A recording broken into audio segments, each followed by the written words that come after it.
A system interface displays that only one barbarian remains against thousands of demons, while he is held fast by a powerful restraint spell. The warrior is also struck by curses of silence and weakness, designed specifically to strip away every last bit of his physical defense. A terrifying amputation spell is conjured to rip each of his limbs from his body right in front of a massive, shadowy foe. He suffers the instant death curse, a move reserved for only the strongest demons, and loses the arm holding his sword. An armored demon walks calmly toward the warrior's body, which lies broken on the ground following the barrage of attacks. The terrifying creature with horns and white hair smiles in triumph, believing he has finally defeated his great opponent. He turns to leave, thinking it is all over, but the barbarian refuses to give up, even in such a dire state. The demon is completely shocked to find the warrior back on his feet, right behind him, ready for another round. The MC explains that he only managed to stand against this entire army alone because he made a special pact with the angels. He gained the ability to understand every existing language thanks to a blessing bestowed upon him by the Archangel Seraphim. A floating skeletal creature calls the MC crazy and ignorant for challenging the forces of evil in such a way. Wolfgang stares down the floating opponent, dismissively questioning the insults about him being some mindless, ignorant fool. The giant skull asks how a normal human could declare war on the demons, but Wolfgang simply readies his hammer. The barbarian charges forward with a heavy stomp, showing that he feels absolutely no fear toward the terrible opponent before him.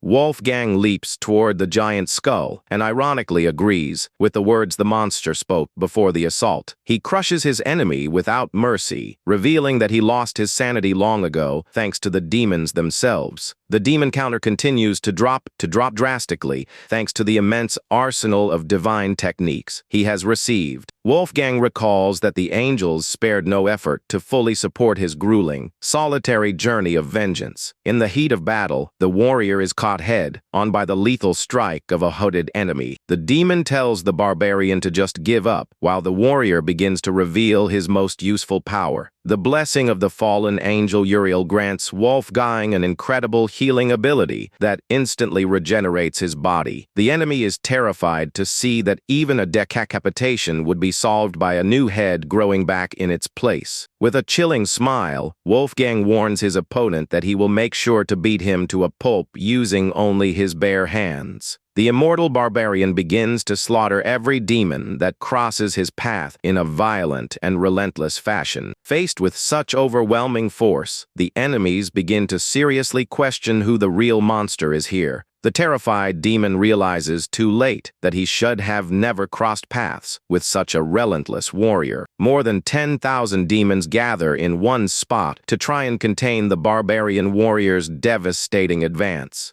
They have prepared a cursed temple built specifically to sever the powerful connection he has with the divine. Knowing full well it is a trap, Wolfgang walks right into it and is promptly struck by an arrow in the chest. He rips the arrow out without hesitation, remembering that this confrontation was the only reason he accepted this war. Before him appears the evil creature responsible for taking the lives of his beloved family in the past. The demon smiles sadistically, revealing that this temple was the perfect hideout to stay hidden from the warrior. The MC realizes that the plan to lure him there was orchestrated by the very person who murdered his family. A rain of lethal arrows is fired rapidly at Wolfgang to try and take him down for good. The projectiles strike the hero's chest with extreme force, but he refuses to retreat even a single step. The barbarian admits that the enemy's strategy worked perfectly by leaving him vulnerable and without healing in that place. Without the angel's regenerative power, the demon gloats, calling him nothing but a weak and defenseless human. Wolfgang flashes a confident smile and says the opponent forgot one crucial detail and is talking far too much. The demon becomes extremely irritated by the barbarian's audacity and shouts, calling the warrior savage trash. Consumed by hatred, the enemy leader orders all his forces to attack at once to crush the barbarian once and for all. Wolfgang just smiles, saying they should have done that sooner, and begins to reveal his second great secret. An overwhelming green energy envelops the barbarian, showing that he has completely surpassed all human limits. He advances like a true hurricane, cutting demons in half with unbelievable speed and strength. The warrior raises his greatsword, infused with power, proving he is capable of annihilating an entire army on his own. A massive explosion of energy sweeps through the area, leaving only the barbarian and the demon leader alive in the ruined temple.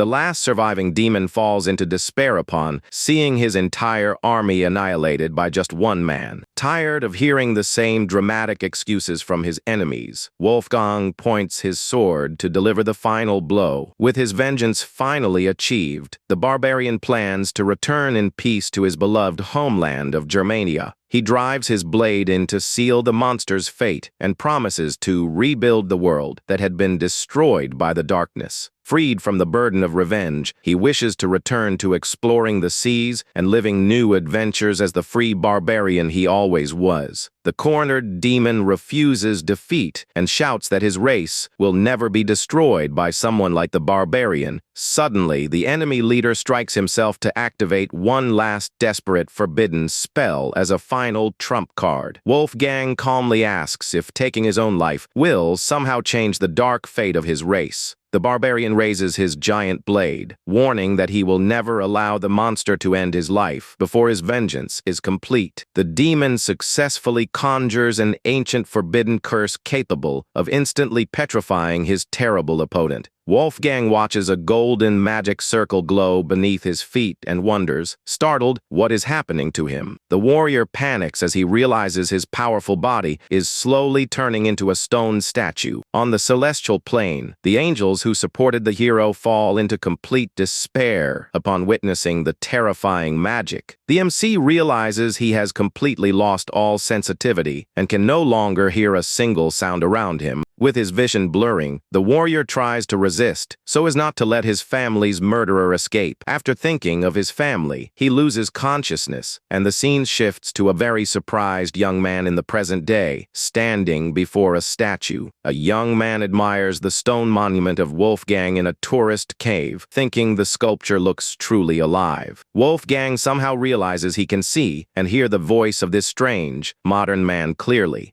A tour guide calls the attention of the curious young man, telling him not to wander away from the rest of the group. The stone statue's hand begins to move suddenly, indicating that the spell's effect has finally begun to break. The barbarian wakes from his long stone slumber and grabs the head of the distracted, young tourist firmly. Wolfgang coldly orders the kid to get out of his way while displaying his recovered, enormous physical strength. He simply tosses the young man against the stone wall of the cave without showing any hesitation. The tour guide and the other visitors begin to scream in terror at seeing the statue come to life before their eyes. The warrior cracks his neck while beginning to stretch to fully recover his muscle mobility. He grumbles, annoyed, saying that this unknown place is too loud and full of irritating humans. With his body completely free, Wolfgang swears he will hunt the demon leader down once and for all to finish him. He decides to open his golden status window to check his information and skills after being petrified for so long. The barbarian's eyes widen at the absurd information presented on his glowing system screen.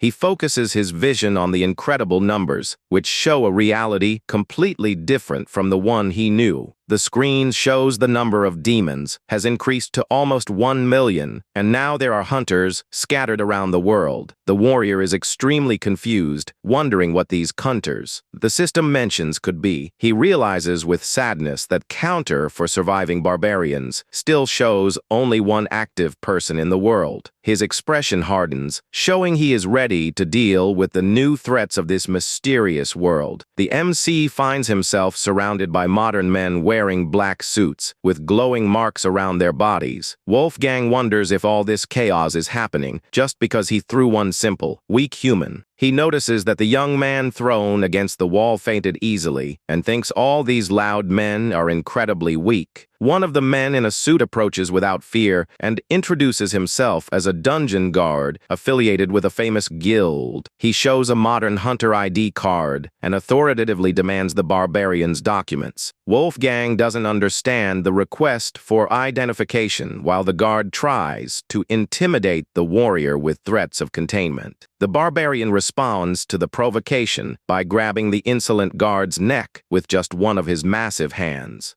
He lifts the man easily into the air, leaving the other dungeon guards completely terrified by the scene. Wolfgang warns coldly that no living creature is capable of controlling him and tells the guard to pay close attention. The man in the suit tries to beg for his life, desperately while being choked by the barbarian's monstrous strength. At that moment, a young redhead appears, running and out of breath, asking if he is the famous Wolfgang. The hero drops the gasping guard to the ground the moment he decides to focus his attention on the mysterious girl. He stares at the newcomer with suspicion and demands to know immediately how she discovered his real name. The barbarian stands imposingly in front of the young woman, while the defeated guard continues coughing on the floor. The girl is a bit intimidated by the barbarian's huge presence, but tries to take a deep breath to continue the conversation. She introduces herself as Kang Yurin from the Hunter Association and suggests moving to a better place to talk. Before the MC can refuse, his stomach starts growling very loudly due to his long fast. Realizing the situation, the friendly young woman smiles and promises to provide plenty of food and a comfortable place for him. Wolfgang accepts the offer, which he cannot refuse, and walks through a glowing blue teleportation portal with the girl. They emerge in the middle of a modern metropolis full of buildings, and the barbarian is fascinated by the changes in the world.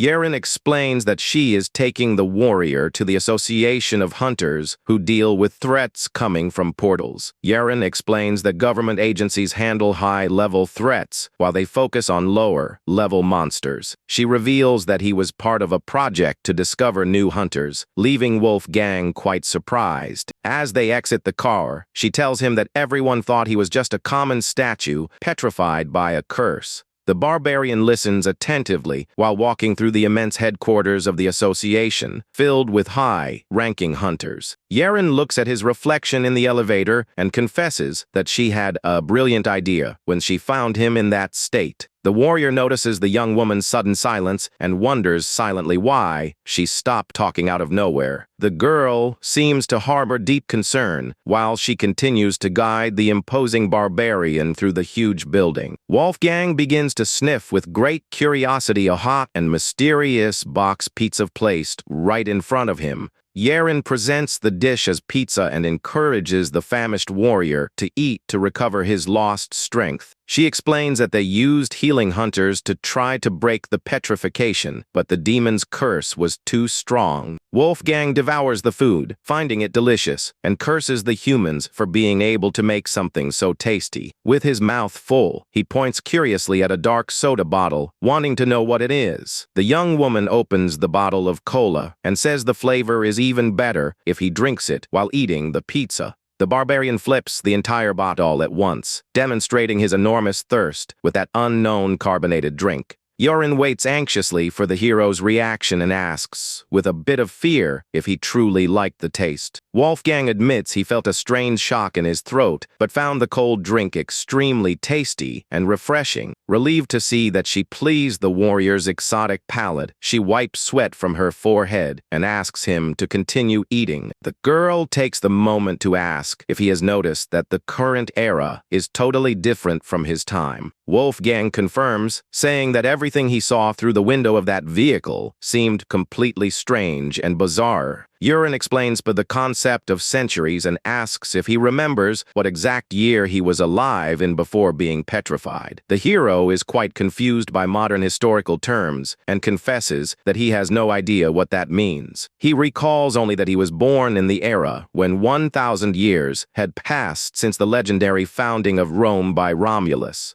The young woman jumps up from the table, shouting enthusiastically that her scientific theory was totally correct. She reveals, radiant, that Wolfgang came directly from the ancient period and that they are now living in the 21st century. As an archaeologist hunter, she is extremely thrilled to be talking face to face with a living legend from the past. The barbarian ignores all the girl's scientific excitement and impatiently asks her to bring another box of pizza immediately. After devouring several pizzas in a row, he finally feels satisfied and observes the huge pile of empty boxes. Wolfgang asks if she knows where to find the terrible demon called Devil House that caused all his misfortune. He explains, serious, that this was the cursed monster responsible for turning him into a stone statue in the past. The girl asks for a moment to search for the monster's name on an information app exclusive to hunters. Unfortunately, the search on her phone screen yields no results, leaving Yeren quite intrigued about the creature. Wolfgang confirms that is a very strong demon with whom he dueled before losing consciousness in the cave. The warrior cries in silence as he says he needs to defeat it to finally return home and see his beloved family. With a sad look, Yeren delicately advises the barbarian that he needs to accept that ancient Germania no longer exists. She explains that over 1,000 years have passed and that the lands of his former homeland now belong to a country called Norway. Shocked, the hero realizes that everything he knew and loved in the past now boils down to mere lines in history books.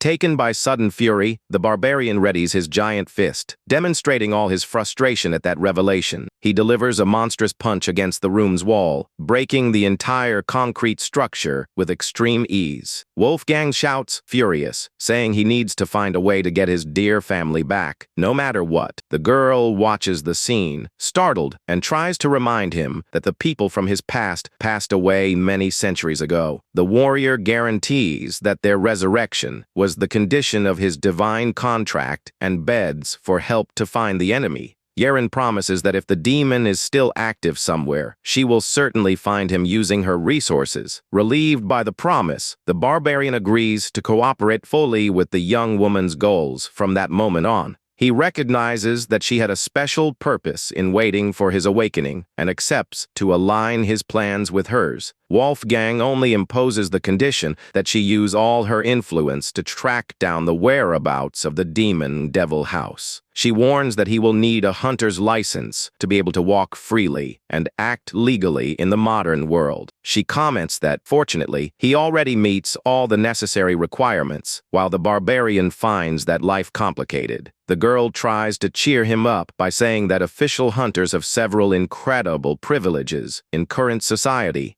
She details that he will receive free housing and a high salary, leaving the hero thoughtful about the value of this money. On the way to the test, she says that besides the cash prize, he will be able to make a valuable contract with the constellations. The barbarian asks about the constellations, while the young woman explains that they function as guardian deities of the stars. Yeren says that these divine entities favor talented people and give all necessary support to their prodigies. Wolfgang says he knows angels but has never heard of constellations, which, according to the guide, appeared only 15 years ago. Upon entering the gymnasium, the hero sees a crowd and discovers that today is the day of the Hunter Academy promotion test. Yeren points to a huge structure in the center of the room and asks if the barbarian can see that monument. She explains that the monument is the Wall of Trials, infused with the power of the legendary Spartan hero Leonidas I. Wolfgang thinks the Great Wall looks fragile and that it would break easily with just a simple touch of his hands. At the registration desk, the attendant asks for the candidate's name, and Yeren officially introduces him as Wolfgang. The attendant demands a guarantor because he is a foreigner, and Yeren uses her own professional license to vouch for the hero. A strong man dressed as a Spartan soldier walks by them holding the sacred spear of the constellation of Leonidas. Yeren explains that placing the weapon on the pedestal will activate the wall and fill the whole place with powerful divine energy. The Spartan warrior positions the golden spear on the pedestal, generating electric sparks of great power around the altar. The Wall of Trials begins to glow intensely, with a dazzling golden light emanating directly from the sacred weapon. Magic circles of divine energy cover the entire surface of the immense metal structure that serves as a test for the recruits. In the middle of the crowd of candidates, Wolfgang observes all that exaggerated ritual and thinks they are being too dramatic for nothing. The examiner asks for silence from all the young people present and officially announces the start of the promotion evaluations. The barbarian suddenly changes expression upon feeling up close that immense divine aura has something very familiar. The trial wall in the gym begins to emanate an absurd amount of golden energy, pouring out from the Spartan spear. The gray-haired examiner asks the young candidates to settle down because the first evaluation is about to begin. Wolfgang observes the glowing wall closely and instantly recognizes the mysterious aura radiating from the monument. A system message notifies that the constellation of Leonidas has detected an intriguing presence and demands the test start immediately. The audience of young hunters erupts in excitement upon realizing that a deity has shown interest in one of the candidates. The instructor calls Go Yuna from the prestigious Blue Dragon family to be the first candidate to take the grand test. The young woman walks confidently under the whispers of the spectators, who talk about her family's fame in the hunter world. Go Yuna releases an immense surge of blue energy in front of the wall, showing that she already holds a provisional contract with a deity. The instructors chat excitedly, believing that today they might witness the rise of a truly contracted hunter.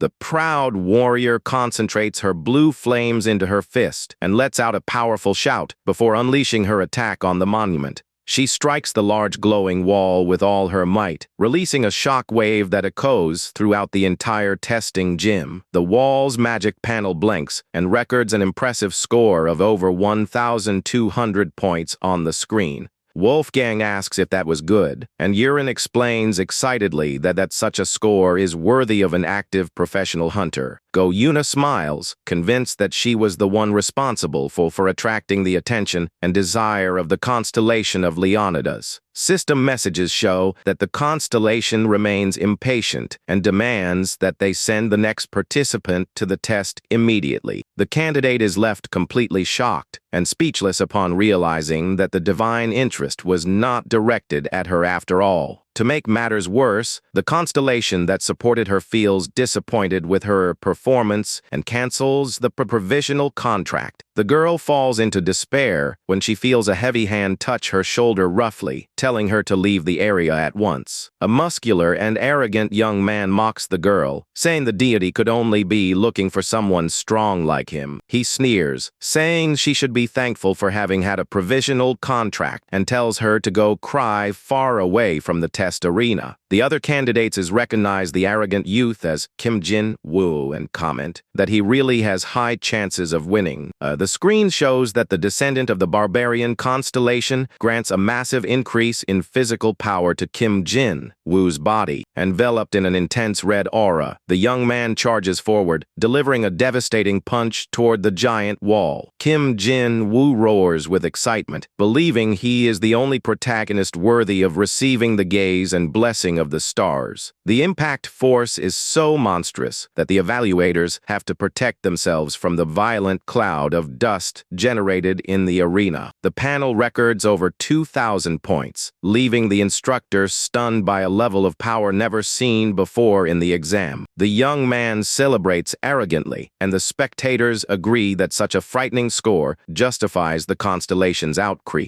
The examiners comment, terrified, that the young man has reached a level equivalent to high-ranking veteran hunters. Kim Jin-woo stares at the wall and asks, presumptuously, if that overwhelming blow was enough to please the hero Leonidas. Suddenly, a terrifying and crushing presence takes over the entire gym, leaving the arrogant youth paralyzed with fear. The system announces that the constellation of Leonidas roars in fury, causing Kim Jin-woo to fall to his knees under the immense divine pressure. The young man trembles in terror on the ground, not understanding why he irritated the deity so much after achieving a perfect score. He mentally questions why his Barbarian constellation failed to bring him to the level required by the hero Leonidas. The wall glows with a divine message from Leonidas, proclaiming that he is a legendary hero who has already defeated thousands of demons. Wolfgang calmly climbs the arena steps under the incredulous gaze of the defeated youth who doesn't understand what is happening. The barbarian stops in front of Kim Jin-woo and tells him to get out of the way once and for all, as he is not the warrior the deity seeks. The young man stands up enraged and shouts at Wolfgang, saying that today is not that old man's test day, and tells him to wait. Wolfgang calmly warns that he is only holding back because he made a promise and tells the arrogant youth to get lost immediately. Kim Jin-woo grabs Wolfgang's arm aggressively, questioning if the barbarian thinks his words are some kind of joke. The warrior looks irritably at his trapped hand, demonstrating that his patience with the insolent boy has reached its limit.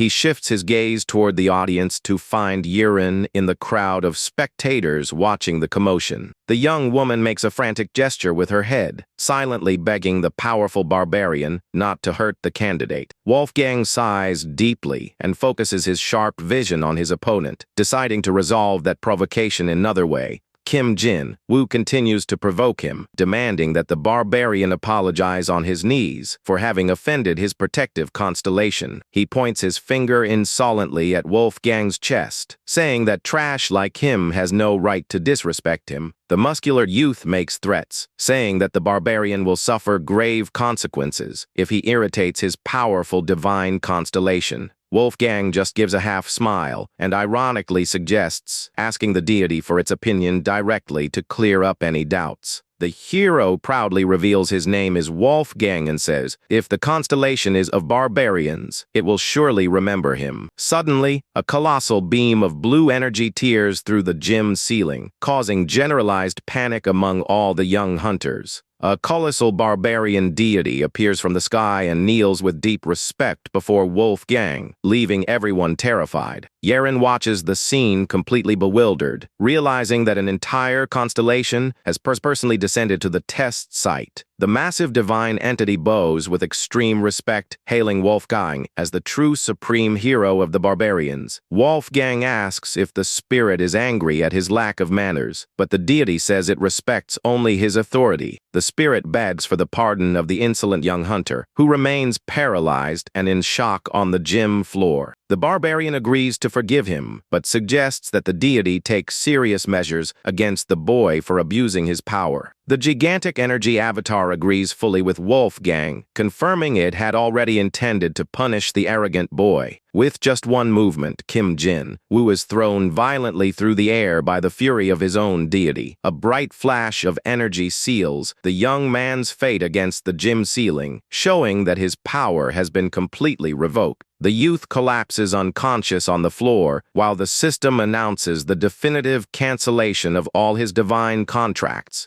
Yiren is speechless to see a legendary constellation act with such submission before that mysterious barbarian. Wolfgang walks slowly to the center of the arena, under the terrified gazes of all the young candidates. He stops before the altar and observes the sacred weapon of Leonidas's constellation with curiosity to perform his test. The protagonist breaks into a confident smile and asks if the deity of the wall can handle a bit of his true power. The system notifies that Leonidas is extremely moved by the presence of the barbarian hero and burns with his Spartan will. Wolfgang thanks the deity for its fighting spirit and decides to show a little of his own determination in that test. He focuses his vision and decides to release a monstrous amount of energy to respond to the constellation's excitement. A terrible storm of blue aura erupts from the barbarian's body, sweeping through the entire gym with overwhelming pressure. The surrounding candidates are pushed violently by the strong gale, not understanding what kind of bizarre power that is. The wind roars deafeningly while everyone in the audience tries to hold on, desperate not to be blown away. Yiren tries to protect her face amid the wind, realizing with fear that this was far from being a common hunter test. The young woman realizes with dread that Wolfgang is not taking a common test, but rather testing the resilience of the deity itself. She watches in shock as she sees the hero is indeed challenging the strength limits of the first Leonidas's constellation. Under the barbarian's absurd pressure, Leonidas's sacred relic begins to crack all over and lose its golden glow. Wolfgang warns that continuing to resist is useless and tells the deity to surrender because he has no intention of losing. A new and colossal explosion of blue energy shakes the gym's concrete structures, threatening to collapse everything. Yeren can barely stay on her feet due to the overwhelming pressure of the warrior, which surpasses all known human limits. She closes her eyes, fearing the gym will collapse on everyone's heads if no one stops that furious barbarian in time. Suddenly, all that terrifying pressure disappears in the blink of an eye, leaving the environment silent once again. Yeren opens her eyes, confused to see the storm has vanished, and notices the other candidates whispering in fear. The warrior appears suddenly right behind her and touches her shoulder calmly, startling the distracted young woman. Wolfgang warns quietly that he is leaving because that test has lost all meaning for him to continue. The girl follows him, confused, not understanding why he would want to quit the hunter evaluation so suddenly. At the test arena, assistants call desperately for the head instructor to report a grave anomaly at the altar. The examiner runs to the center of the arena and is horrified to see that Leonidas's sacred relic has shattered into pieces. The examiner goes into a full-blown panic, not knowing what to do upon noticing deep cracks spreading throughout the wall. The gigantic trial wall collapses with a thunderous roar, generating a huge cloud of dust and total destruction in the gym. Later, they watch the news of the disaster on the office TV, and Wolfgang says calmly that the wall was too weak for him. An electronic beep indicates that their service number has finally been called at the association's consultation desk. Yeren calls the big guy to accompany her the counter to resolve the bureaucratic red tape for his new license. The association employee confirms Wolfgang's name and prepares to address a delicate issue with them both. He warns that to receive the hunter license, they must pay a fine of 100 million won for the destruction of the wall.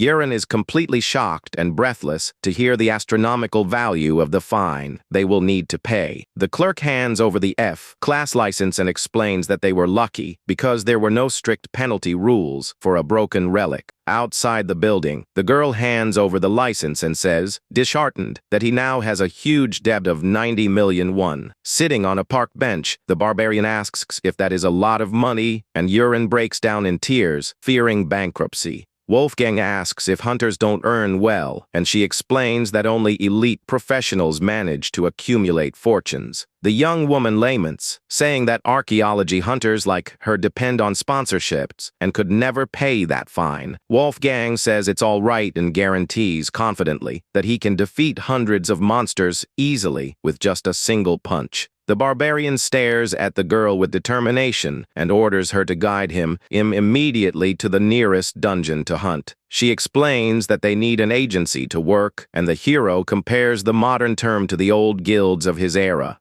Yeren explains that agencies collect the spoils and obtain permits for dungeons in exchange for a commission. She says the fee charged varies from 20 to 30%, but explains they resolve disputes quickly. However, the first agency they visit rejects Wolfgang immediately because he is a foreigner in that country. Another place refuses to hire him because the barbarian doesn't have a graduation diploma from the famous local academy. Yet another agency refuses to sign the contract because Wolfgang simply has no credit history there. Wolfgang complains that people of this era talk too much, while Yeren tries to calm him down, explaining their reasons. While walking on the sidewalk, Yeren suddenly turns around, intrigued upon noticing the silence of her giant companion. The barbarian stares at the girl without understanding why the people of this new era think so bureaucratically. Yeren suggests he shave to look cleaner, but gives up when she remembers he wears a huge wolf pelt. Wolfgang asserts that a beard is the pride of a barbarian and that his cape belongs to the legendary and powerful Fenrir clan. The girl retorts that it is useless to have pride if he doesn't change his look to get a hunter job. A man in a suit approaches timidly, and the two turn around, startling the subject with an impatient shout. The man smiles sheepishly and asks if they are looking for a hunter agency to get a contract. The recruiter explains he represents the famous Mew agency and guarantees they are the best large-scale firm around. However, Yeren remembers very well that the agency is extremely famous for cheating and exploiting novice hunters. Already in the office, the recruiter says he heard about their rejections, but that the agency has lowered its hiring requirements. The girl sighs, for she knows they act like crooks, and that is why no hunter wants to sign with the agency.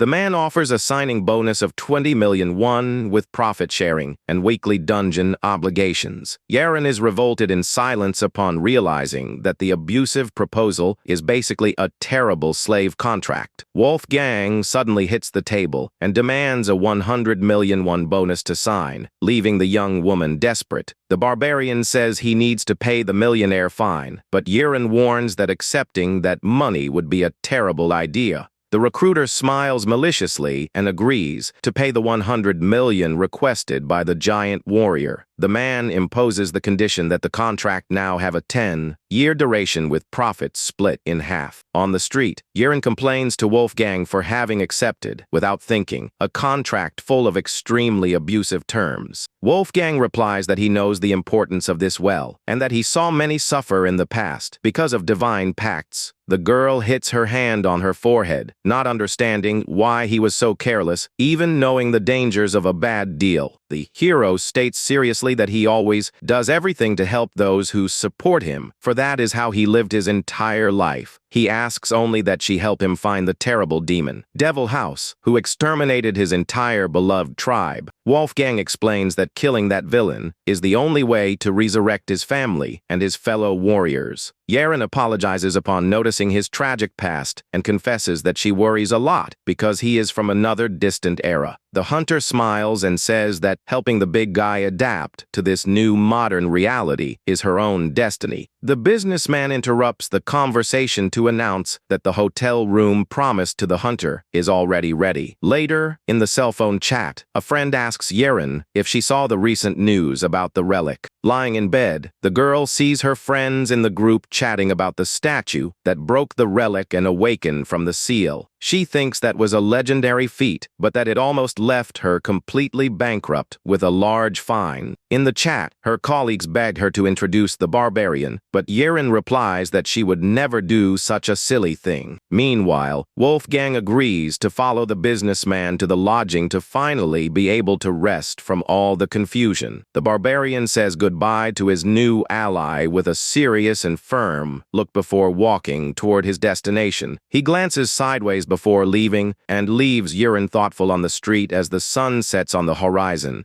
Alone, Yeren sighs, worried if the big guy will be okay, and Layman's not having bought soda for him. The recruiter shows the door to room 305, and the hero asks when he can start clearing dungeons. The agency employee explains he can enter the dungeons on weekdays, with 2 mandatory days required. The warrior asks if there are problems with going all 5 days, and the businessman replies that there would be none at all. The man warns that the coordinates and departure times will be sent by text messages on his cell phone. With everything resolved, the employee says goodbye politely, wishing a good night's rest to the new hire. Wolfgang compares the small, dark room to a humble and cramped dwarf inn from his old era. He sits on the bed, thinking the place is a little better, but soon realizes he needs to urgently find the house's bathroom. Totally in the dark, the Barbarian is confused and tries to think of some way to find a torch to light the place. The hero suddenly remembers the cell phone the girl mentioned and searches for the mysterious rectangular device that glows. The warrior grabs a shiny credit card, thinking it is the device, and is confused by its tiny size. Wolfgang observes the small gold debit card and concludes that this current era is full of incomprehensible things. He lies down in the dark, thinking it won't be easy to adapt to the technological novelties of this new modern world. The next day, the gray-haired supervisor gathers the novice hunters and asks if everyone in the group has arrived. The man is shocked to see the giant barbarian approach, wearing only absurd attire and his huge wolf cape. The person in charge asks if he is the rookie and questions if he really intends to enter the dungeon dressed like that. Wolfgang gets annoyed with the subject's attitude and wonders how he dares to face him with such insolence and arrogance. The barbarian then remembers Yaren's request, which made him promise he would never attack another person violently. In the memory, he questions the reasons he cannot act with physical force against those who disrespected him on the street. The young woman explains that the modern world is very different from his era and that humanity depends on hunters' unity. She highlights that the flow of information nowadays is incredibly fast thanks to the internet and modern radio networks. Yaren emphasizes that people today deeply hate seeing humans attacking others in a cowardly and aggressive way. The hunter remembers he needs to find the terrible demon from his past to achieve his personal revenge. She shakes her head negatively, begging him to keep calm and patient so as not to ruin his own plans. Yaren warns that if he gets into fights with humans, it will be even harder to track the whereabouts of the fugitive demon. Back in the present, the barbarian decides to swallow his pride and just replies to the man that he wouldn't do anything to him. The person in charge warns that this is a slime dungeon and orders the rookie to wear special protective gear. The man touches the giant sword and asks with disdain what that huge piece of flat metal in his hand is. The supervisor orders him to put the weapon aside and take the opportunity to take a bath before changing clothes. With great patience, the barbarian breathes deeply and agrees to follow the absurd instructions of that annoying supervisor. However, the warrior starts taking off his pants right there in the middle of the street, leaving the supervisor in complete despair. Wolfgang asks where the nearest stream is to bathe, leaving everyone around even more wide. Shortly after, the group of hunters follows in a blue pickup truck along a dirt road toward the work site. The other F-rank hunter yawns lazily, but the supervisor tells the youth to stop complaining about the work trip. The boy retorts, saying the place seems easy since their job is just to collect pieces of dead slimes. He explains he needs quick money to pay the registration fee for the hunter promotion test. The supervisor doubts the boy's ability and says it is impossible to find a safe job that pays that easily. The youth complains about the low pay, but the irritated boss shouts that if he isn't satisfied, he can quit. The pickup truck finally stops near the dungeon entrance, with the giant crossing his arms in the vehicle's bed. The Mew agency employee who hired them appears to greet the group at that dungeon's entrance door. The boy finds it strange that an agency manager is there, but soon realizes it's because of the new hunter's debut. The manager asks how the rookie's performance is, and the supervisor says they will test his strength right now. The businessman is scared to see Wolfgang wearing only common worker overalls without a shirt underneath. The warrior explains that they told him to take off his clothes and that at least the overalls don't hinder his fast movements. The businessman warns that the issue is safety, since he should use a sealed, protective suit against toxins. The companion reveals, desperate, that he tried to find the right clothes, but Wolfgang's body is so giant that nothing fit. The manager says it's okay if he at least wears a gas mask and takes great care not to touch the slimes. The group leader orders them to fetch a suitable suit quickly, while the other hunters start cleaning the first floor. The supervisor asks the administrator if just a gas mask will be enough to guarantee the rookie's life. The manager guarantees that the first floor is safe because it contains only dead monsters, but says the second is dangerous. The boy warns he will fetch the special clothing and begs the barbarian in no way to go down to the second basement. The hunters finally enter the dark place with the mission of collecting all the slime remains scattered on the floor. The other hunter says he already knows the place well and that they only need to worry about the cavern's poisonous gases. Wolfgang, with his arms crossed and a serious look, asks if there are indeed many of those creatures dead in the area. The giant then questions how many of those metal containers to carry the slimes they brought with them. The youth warns the warrior that the special glass boxes are very thick and too heavy to carry. Wolfgang carries several heavy containers on his back without the slightest effort, lamenting only that he couldn't carry even more. The barbarian says he knows slimes, but comments that they are such weak monsters that he always ignored them in the past. Companion explains that novice hunters always fight with them and is surprised to spot one of the slimes right ahead.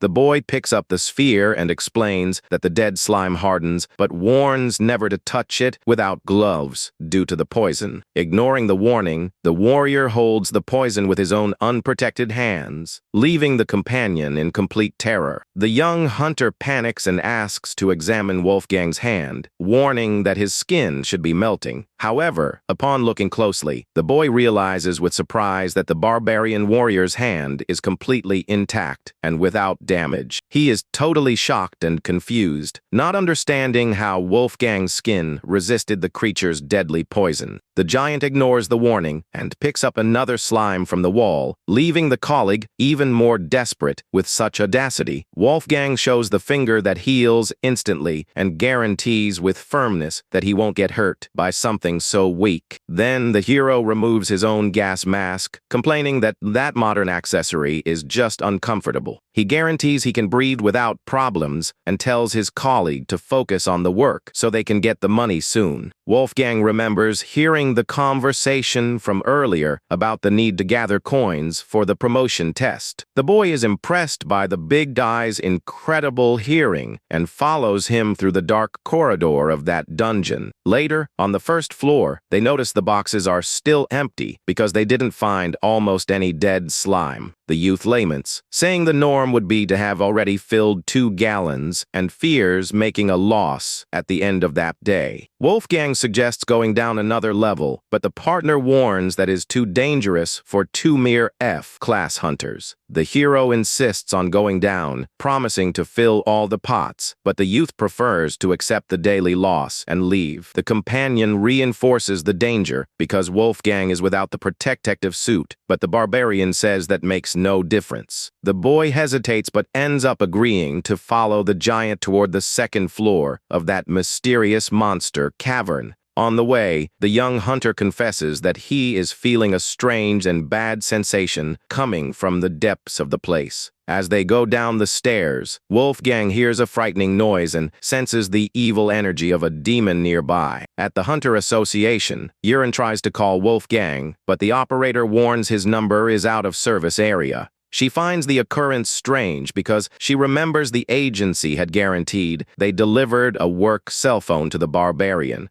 In the association lobby, Kim tells Yaren that the place does not have protective suits in the giant warrior's size. He explains that a new custom-made suit will take a week to be ready and that he should only clean the first floor. Kim hangs up the phone, grumbling that he will need to return in a rush to the dungeon to resolve the case personally. Yaren appears suddenly behind him and startles the businessman by asking if Wolfgang is at the slime dungeon. She demands explanations about the silent cell phone, and the businessman swears he delivered the devices, but doesn't know what happened. Very irritated, the girl orders him immediately to take her to the exact place where the barbarian warrior was sent. Meanwhile, in the depths of the slime dungeon, the group reaches the restricted entrance of the draited second basement. Wolfgang finds a living creature glowing, and his colleague panics, warning that the living ones are much more poisonous. Without showing any kind of concern, the warrior squeezes and crushes the poisonous monster using only his hands. He throws the creature's pieces into the gallon and notices with satisfaction that the second floor has many more dead monsters. The youth celebrates happily upon seeing the container full, knowing that now he will have money to pay for the promotion test. He suggests they return immediately to the surface to be able to collect the fair payment for the work. However, Wolfgang's gaze drifts to a huge shadowy opening on the floor that leads to the mysterious third floor. The youth approaches the dark passage, afraid that the barbarian has descended recklessly to the forbidden level. He remembers that the entrance to that lower floor is expressly forbidden for low-rank hunters. The sign warns that the area is controlled by the powerful Holy Star Guild and that whoever ignores the rules will be punished with death. The boy runs down the stairs, shouting for the big guy while dodging strange monster seeds on the floor. He is shocked to see the Slime King trapped in a tube and realizes that the creatures on the other floors were created there. Wolfgang observes a huge mano injector that provides continuous energy to keep the big monster's barrier active. The boy notices that small creatures do not stop coming out of smaller metal tubes and spreading throughout the facility.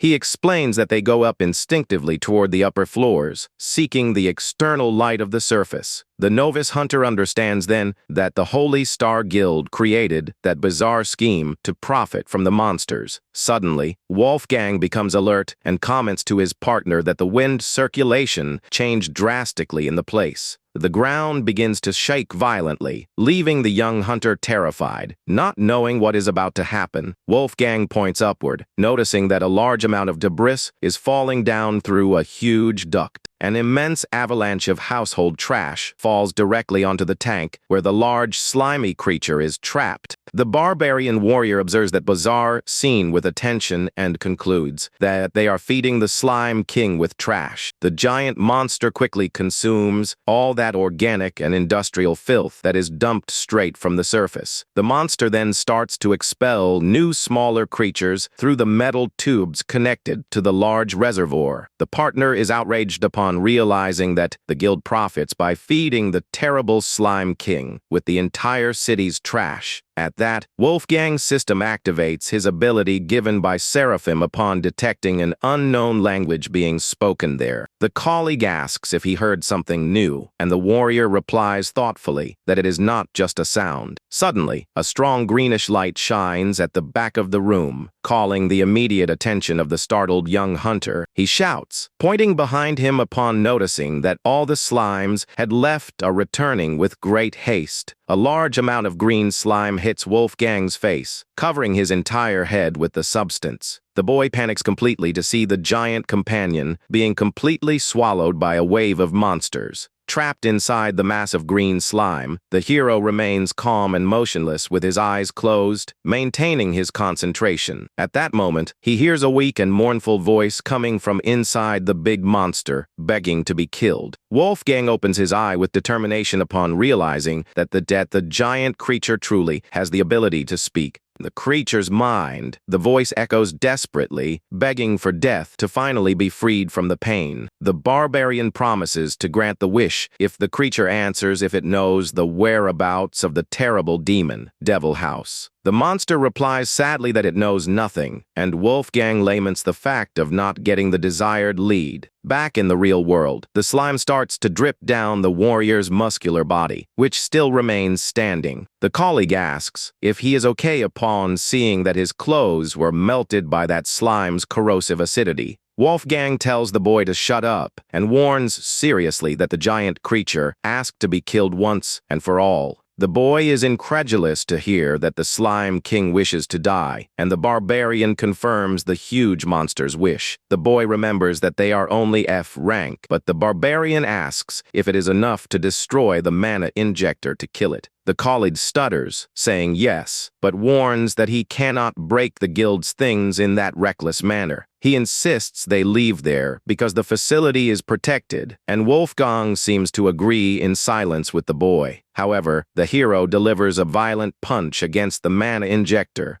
cracking the glass and startling the young hunter. The colleague repeats, desperate, that the Songshan Guild controls everything there and begs them to return immediately. The boy can barely finish speaking before noticing that the big guy has already started to crack the barrier with the punch. The youth gets in front and asks, desperate, how they will deal with the consequences of destroying a forbidden area. Wolfgang tells the boy to get out of the way and states, in an intimidating manner, that he has a sacred promise to keep. The boy tries to argue about contractual rights, but the barbarian warns coldly that now it is already too late. The novice hunter shouts, terrified, to see that the Slime King's containment shield is crumbling completely. The youth wonders, scared, why all the creatures are agitated and acting in such a frenetic manner. Wolfgang tells his colleague to flee there immediately while he prepares to resolve the situation with his hands. The barbarian warns that the place will explode soon and tells the boy to run fast to save his own life there. Wolfgang stares at him with tranquility and replies that is a totally useless concern regarding him. The boy then starts to run, desperate, toward the exit, begging for the giant to also manage to escape. Alone before the huge monster, Wolfgang warns seriously that finally the time has come to end his suffering. A gigantic and violent explosion of energy erupts, destroying the containment structures of the third basement. The blinding glare consumes the entire underground environment, generating an immense shock wave that shakes the entire dungeon. In the middle of all that green dust, the powerful barbarian remains firm, supporting the impact's pressure with ease. On the surface, the sun begins to set between the mountains, illuminating the entrance guardhouse of that dangerous dungeon. The businessman Kim arrives accompanied by Yeren in a silver van and greets the supervisor who was waiting for them. Kim asks about the group, and the person in charge replies, worried, that the guys should have left a long time ago. He finds the excessive delay strange, and everyone looks apprehensive toward the entrance duct of the mysterious dark cavern. Suddenly, the earth begins to shake violently, startling the group while birds flee flying from the trees. Yeren holds onto the vehicle door and wonders in shock what could be causing that sudden earthquake around there. The men fall to their knees on the ground, thinking it is a seismic tremor, but Yeren suspects the problem is something else. Tremor ceases quickly, leaving everyone a little more relieved while they try to regain their balance on the road. The person in charge decides to make an emergency report, afraid of what might have happened to the two novice hunters. Yeren asks for a borrowed gas mask and warns she intends to accompany the search inside the dungeon immediately. In the basement, the monster's voice asks to see the outside world before leaving, not to die trapped in that dark duct. Faced with imminent destruction, the creature wraps around the barbarian's body, asking him to carry it to the location's exit. The slime attaches to Wolfgang's waist like a verdant armor, and he comments that the feeling is very weird. The powerful barbarian takes a colossal leap toward the exit, leaving behind an immense trail of verdant energy. He crosses the thick solid rock walls of the cavern, which begin to collapse due to the impact's absurd force. The warrior bursts triumphantly through the skies before Yeren, who watches that unbelievable scene totally in shock. While trying to climb the stairs, the young hunter feels the dungeon shake and is scared by the strong vibration. He drops the slime pots upon realizing with horror that the ceiling is collapsing and that the great Slime King has freed itself. Without looking back, the boy runs desperate through the dark corridors, trying to escape that collapse. He looks back, terrified, upon noticing that the green monsters are approaching him with great speed. The slimes start to jump against the walls, and the boy curses upon noticing they are practically at his heels. Suddenly, Wolfgang appears swiftly amid the shadows, jumping over the monsters to rescue his young colleague. The hero runs at high speed through the tunnels with the verdant Slime King, trapped like a sash on his own waist. Upon spotting the bright light at the end of the tunnel, the boy cries with relief upon realizing they reached the dungeon's exit. The youth sheds tears of happiness, thinking to himself that he managed to survive that mortal ordeal. He looks to the side, glancing sideways, and encounters the extremely serious and focused expression of the barbarian warrior. At that moment, the big guy grabs the boy by the collar of his protective suit, leaving the youth terrified and confused. Wolfgang simply throws his teammate with force toward the open air to get him out of danger. The boy flies through the air, screaming in panic while the giant jumps right behind him, exiting the dungeon for good. The young hunter falls, rolling clumsily over the railing of the entrance guardhouse under everyone's gaze. Wolfgang focuses his vision with determination to face what is to come without showing any sign of fatigue. The barbarian lands with mastery, making the stone ground crack and raising an immense cloud of green smoke around. A huge explosion of slimes through the air, as if it were a giant tentacle of that verdant creature. The employees on the surface look up in complete panic to see the acid rain of monsters falling upon them. Yaren observes, terrified from the side of the van, the gigantic amount of slimes that is covering the entire sky of the place.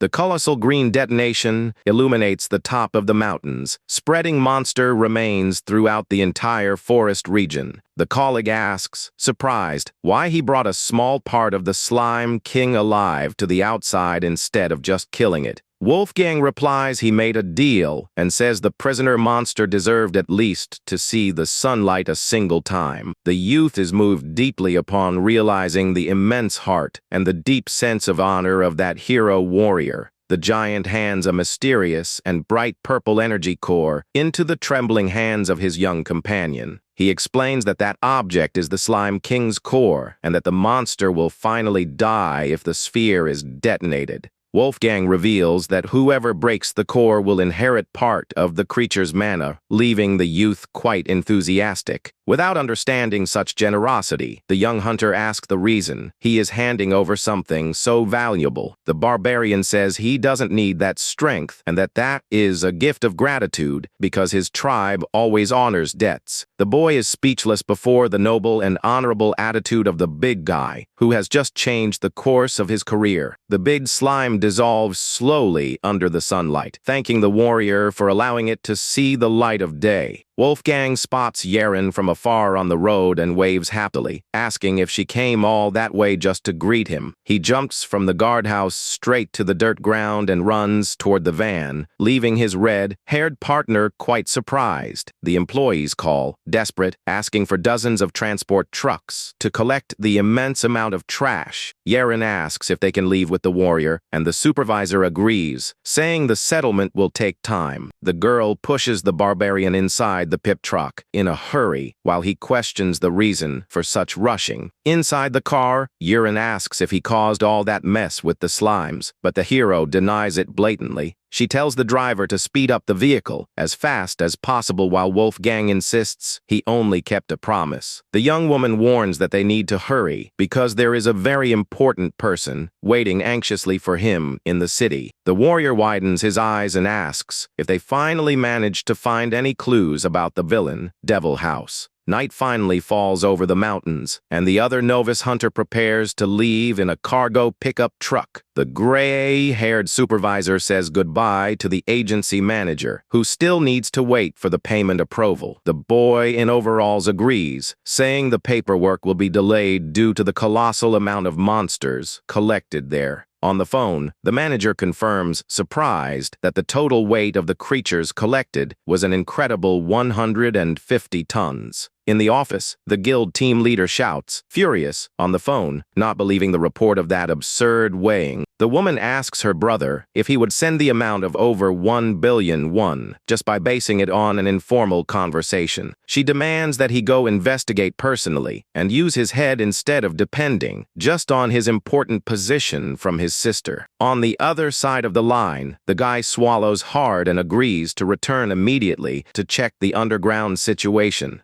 He vents to the manager about his sister's arrogance, and Kim asks if the guild will refuse to pay the amount. The guy explains he was ordered to do an emergency inspection of the duct and complains about the need to work overtime. Junmo walks sadly to the dark entrance, conforming to the rigid orders he received from his superiors at the guild. The bathroom shower starts to pour hot water in abundance, creating a dense curtain of smoke and steam. Wolfgang observes the water pouring and is impressed with the operation of that mysterious modern plumbing. Hero asks if they collect rainwater on the house's roof, and Yaren just listens to his doubt from outside. Yaren tells him to hurry in the shower and explains that the person awaiting him is essential to help him find the clues. The warrior agrees calmly while looking at the gray T-shirt folded that the young woman left set aside for him. Wolfgang walks barefoot, wearing very tight clothes, and asks if the man is a leader of archaeology hunters. Yeren says it is already late but promises to take him the next day to buy shoes and clothing suitable for his size. The barbarian complains of being starving, and the girl promises to buy food as soon as they present themselves to the expert. Yeren opens the office door with a friendly smile and introduces Wolfgang to the elderly man who was waiting patiently for them. The experienced doctor turns, adjusting his glasses on his face, and observes with attention the huge warrior who just entered. The doctor introduces himself as Koi Myongjan, and Wolfgang shakes his hand, revealing his name and his old wolf tribe. Wolfgang is quite intrigued and asks in which territory the mysterious archaeology tribe used to live in the past.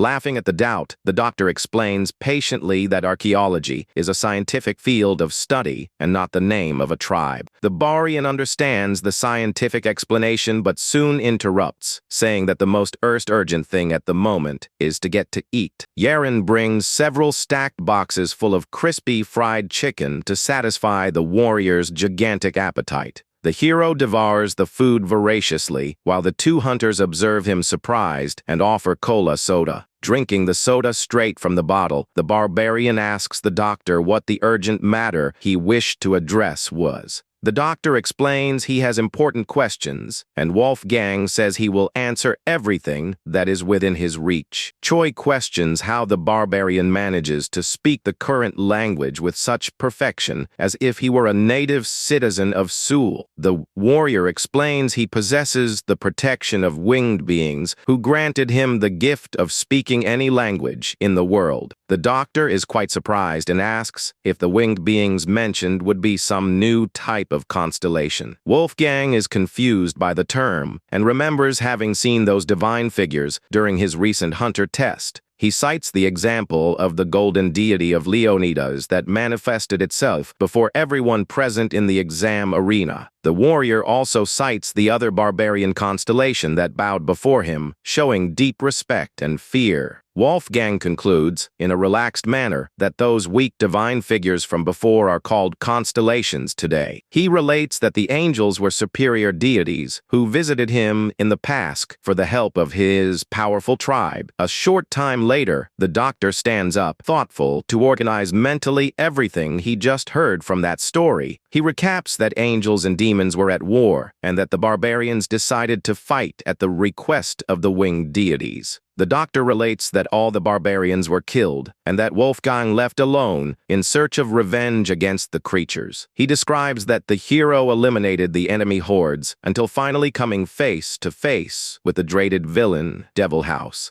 Wolfgang completes, saying that he ended up falling into a terrible magic trap of the demon that petrified him for 1,000 years. Yeren holds the giant's hand with affection, guaranteeing that they will manage to find the demon's whereabouts in the country. The warrior remains thoughtful in silence, demonstrating deep seriousness upon remembering his family losses. He closes his eyes calmly, trying to calm the internal anger that always arises when recalling the massacre of his tribe. The doctor apologizes for the painful memory, but the barbarian states he needs to keep that memory always alive in his mind. Choi takes advantage of the moment of frank conversation to ask, timidly, one more big favor to the powerful warrior from another era. The hero opens his eyes, fixing his gaze on the elderly man, and grants permission for him to speak what he desires. The elderly man says he needs to verify his authenticity as a relic since he was discovered petrified in a tomb. Wolfgang lets out a brief ironic smile upon hearing the word relic being used by the expert to refer to him. The doctor puts his hand in his gray vest pocket to remove a special archaeology item he brought to the meeting. He shows a golden statuette that was made by the Buddhist constellation with whom he signed his hunter contract in the country.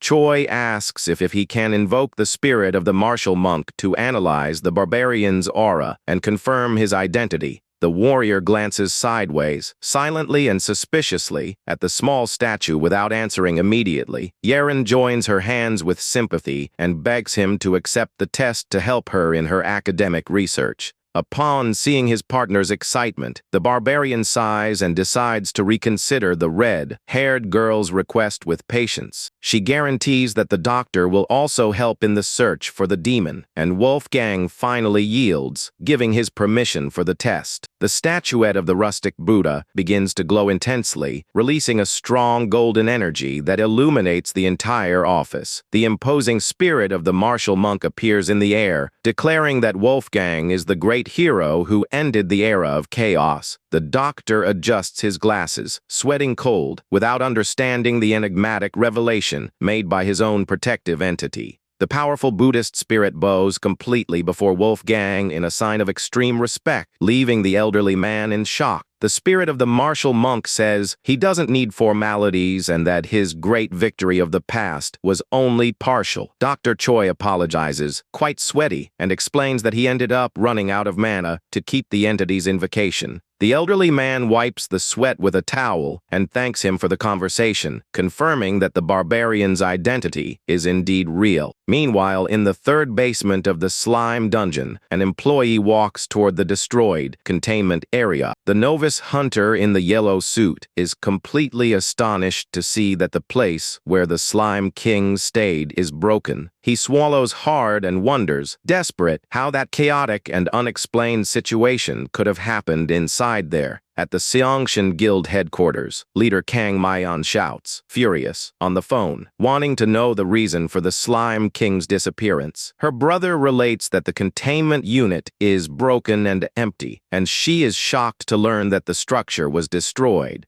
Kang Mayan doubts that normal hunters would do that and suspects that the Mu agency sent a powerful warrior in secret. Her brother guarantees that the two who entered the place were only novice hunters and of a very low rank in the association. She is intrigued upon hearing that one of them was a complete rookie who had just obtained the official hunter license. Sensing something suspicious in the air, the leader orders him to obtain and send immediately all the subject's personal information. She plans to sue the Mu agency for damages and use the rookie's personal data to obtain the necessary evidence in court. Upon being charged about a billionaire debt, the guild leader shouts with anger, ordering the collector, who is at the company, to be expelled. Far from that confusion, the scene changes to the facade of a large shopping center that is announcing a big clearance sale. Sitting in the shoe store, Wolfgang tells Yeren that he has a very important doubt to ask about the modern world. The warrior shows the credit card and asks why he cannot talk to anyone from afar using that small object. Yeren notices the confusion and finds it funny upon noting that he was trying to make a phone call using her card. Wolfgang says he received another object that seemed bigger but decided not to bring it, thinking it was an item without utility. The young woman explains, smiling, that he completely confused the cell phone with the payment card, and the barbarian understands. The warrior complains that no one taught him to use things and asks the reason she is looking at him in that way. She gives a beautiful smile and says it is nothing, promising to explain everything in detail as soon as they finish their shopping. The store employee approaches the couple with education, asking for apologies for the delay in bringing the footwear they requested. The attendant brings the largest footwear in Stauensock and is shocked to see the gigantic size of the powerful barbarian's feet there in the store. Meanwhile, a mysterious and suspicious man observes an old photo of Wolfgang in his traditional battle clothes. This subject in dark glasses follows closely the steps of Yeren and the warrior as they walk through the stores. Yeren helps the barbarian choose some suitable clothing so that he doesn't call so much attention on the city's streets.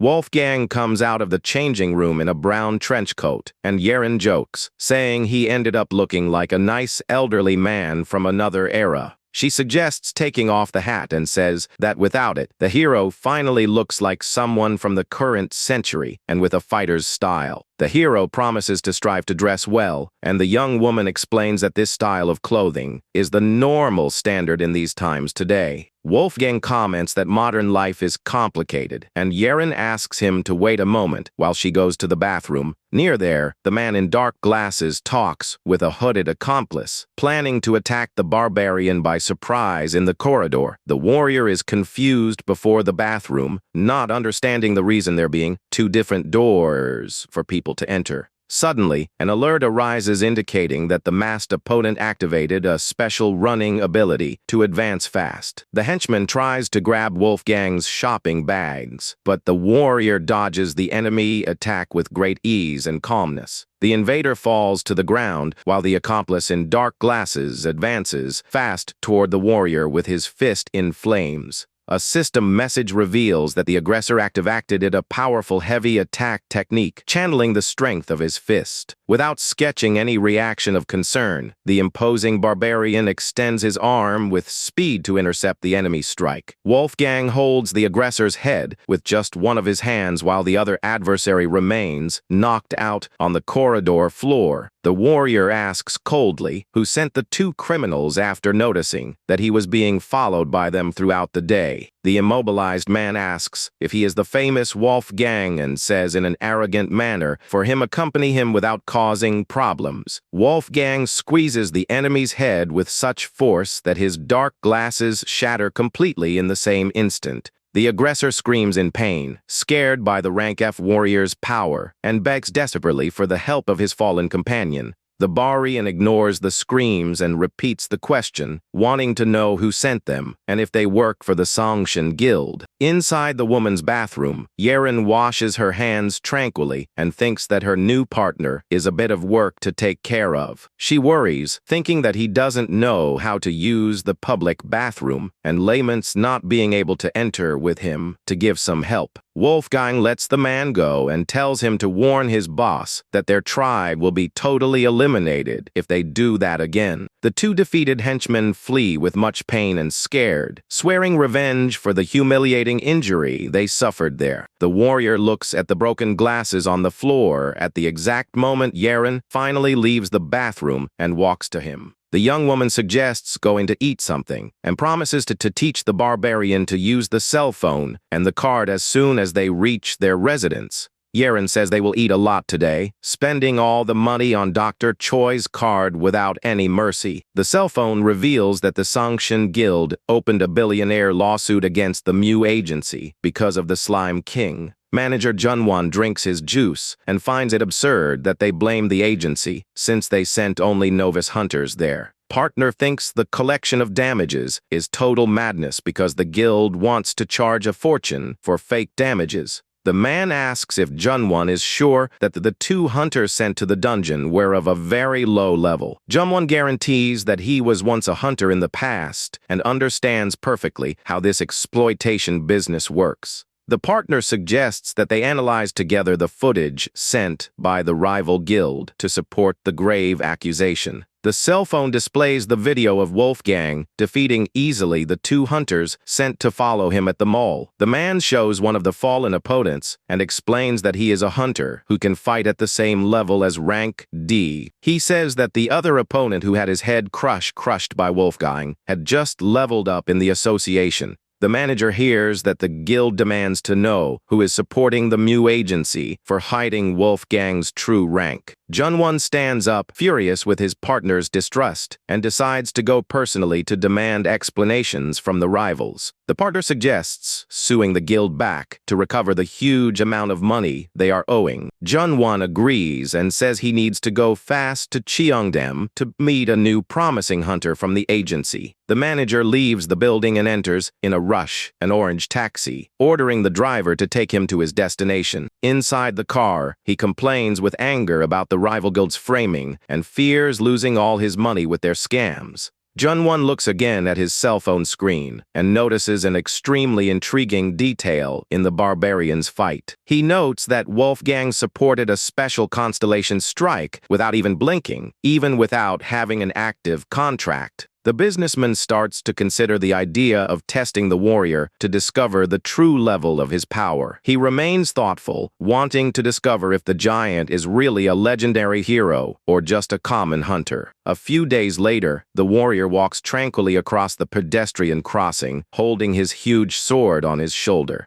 Wolfgang observes the traffic rules and jokes, saying that the king of that land must oppress his own people a lot. The barbarian looks at the luminous traffic light, remembering the traffic instructions he received to reach his destination. Yeren waves happily from the other side of the street, calling for the giant, who feels quite relieved upon spotting the partner. The two walk together in front of the Archaeology Association building, where Dr. Choi is already waiting for them, anxious. Yeren opens the office door, calling for the elderly man, who feels very happy upon noting the arrival of the two companions. Choi apologizes for the inconvenience of making them go there and suggests that everyone go straight to the storage room. On the way, the elderly man is fascinated to analyze Wolfgang's great weapon, leaving the barbarian a bit confused and skittish. Yeren explains that curious and exaggerated reaction is normal because it is about an archaeologist facing something ancient. The barbarian hands over Fenrir's cape, warning that it is a valuable relic, and Choi almost falls backward upon hearing that name. Dr. Choi opens the doors and presents the great depot of relics and historical items of the association to them. He introduces the archaeologist Kang Jiho and her assistant, who are very surprised to see the living statue up close. The young researcher analyzes the warrior and thinks he is much more intimidating and gigantic than she imagined. Kang Jiho extends her hand with education to greet the barbarian and introduces herself as a rank A archaeologist. The hero shakes the researcher's hand with respect and introduces himself in an imposing manner using his baptismal name. She introduces her young assistant Choi Jung-ayan, who greets the warrior with much sympathy and education.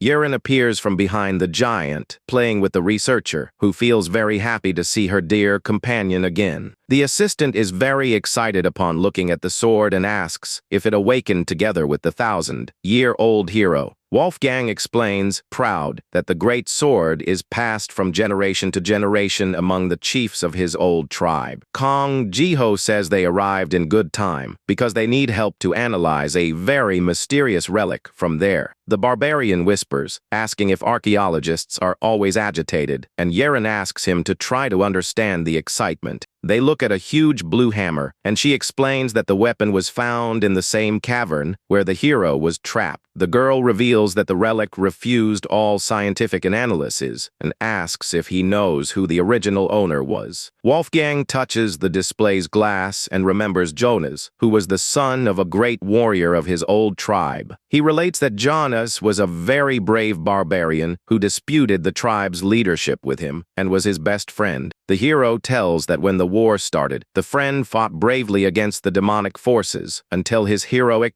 death. He reveals, with melancholy, that hammer belonged to his friend and later ended up becoming his own weapon in the war. The barbarian remembers when he used the hammer on the battlefield to eliminate thousands of demons before him. Yeren listens to the revelation in silence and is quite touched upon discovering the sad past behind that relic. Wolfgang looks fixedly at his friend's weapon, swearing he will find the terrible demon that took Jonas's life. Yeren holds the warrior's hand and asks that he not try to carry all his suffering alone. The redhead guarantees that now the barbarian has true companions by his side to help him on the journey. She promises to help in the search, and the hero thanks from his heart for the support received from his great partner. Jiho apologizes for bringing sad memories from the past, but Wolfgang says he is happy for finding the weapon. The barbarian asks if the weapon helped, and the scientist confirms that the discovery cleared up all their work. Suddenly, the hero widens his eyes and asks everyone to wait while he focuses on a mysterious piece. Wolfgang extends his hand to the shiny object after recognizing the magic arrowhead in the laboratory. The warrior becomes tense and closes his fist with force, releasing a powerful energy that starts to crack the glass. Jiho tells him to stop because his display case has a strong security system against theft in the laboratory. Yeren is startled by the attitude, and Wolfgang says he needs to take the object even feeling a discharge. The barbarian uses his colossal strength and delivers a punch that goes through the protection barrier completely. He roars in pain while he forces his arm into the electricity to reach the relic that called his attention. A memory from the past invades the hero's mind, showing his tribe's massacre under a rain of arrows. In the recollection, the hero appears wielding his sword beside his giant wolf, ready for battle. Wolfgang remembers the demon mocking, and in the present, he finally manages to destroy the energy barrier. The hero holds the arrowhead in his hand, while a dense smoke of black magics starts to emanate from it.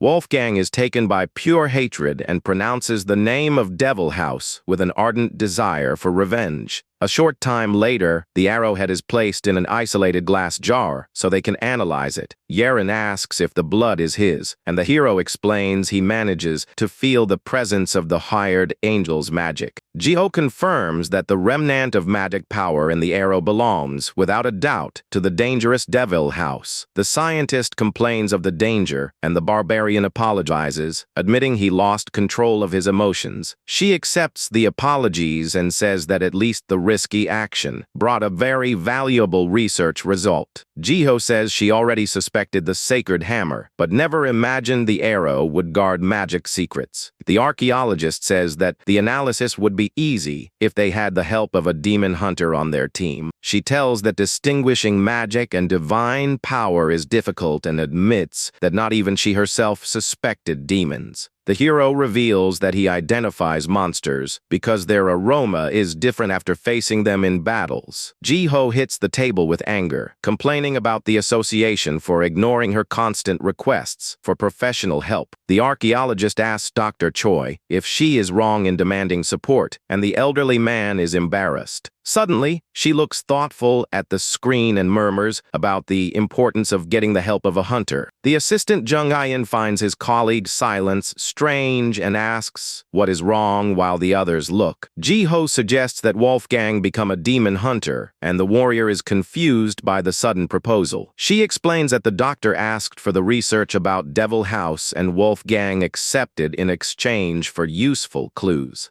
The scientist says her rank A gives access to rare data, but archaeologists only access what has already been discovered. Yeren compliments, saying that demon hunters possess total permission to read almost all the information. The young redhead guarantees that the class is rare, but the barbarian would manage to pass easily for being strong and tracking them. Wolfgang is quite interested and asks directly how he must do to become that hunter. Jiho replies that just a Yahello promotion test, but Yeren becomes completely discouraged. Suddenly, the scientist finds the reaction strange, and the redhead lies on the table, explaining the big problem behind that test. Wolfgang wants to know the reason, and Yeren reveals that the promotion test was suspended indefinitely. The assistant explains that the spear of Leonidas was damaged in the test, and they will not resume until finding another one. Jiho collapses on the table, lamenting that without the promotion test, it became impossible for the hero to obtain the license. She apologizes to Wolfgang, but the assistant says that there exists another different path for his approval. The barbarian and the two girls raise their heads, surprised by the revelation of the youth, who smiles confidently at them. The guy repeats that there is another way to get the hunter document, and Dr. Choi asks what it would be. The youth Choi Jung-in reveals with tranquility that the barbarian needs to enroll in the Hunter Academy. The assistant tells that if his goal is to get the license, the traditional exam is not the only option. He tells that reliable institutions give the license by certificates, and Jiho confirms having already seen that case. Yeren asks if in the place only teenagers study, but Jiho says there are also 20-year-old adults around there. The scientist looks curious at Wolfgang and asks what his real age was before being petrified.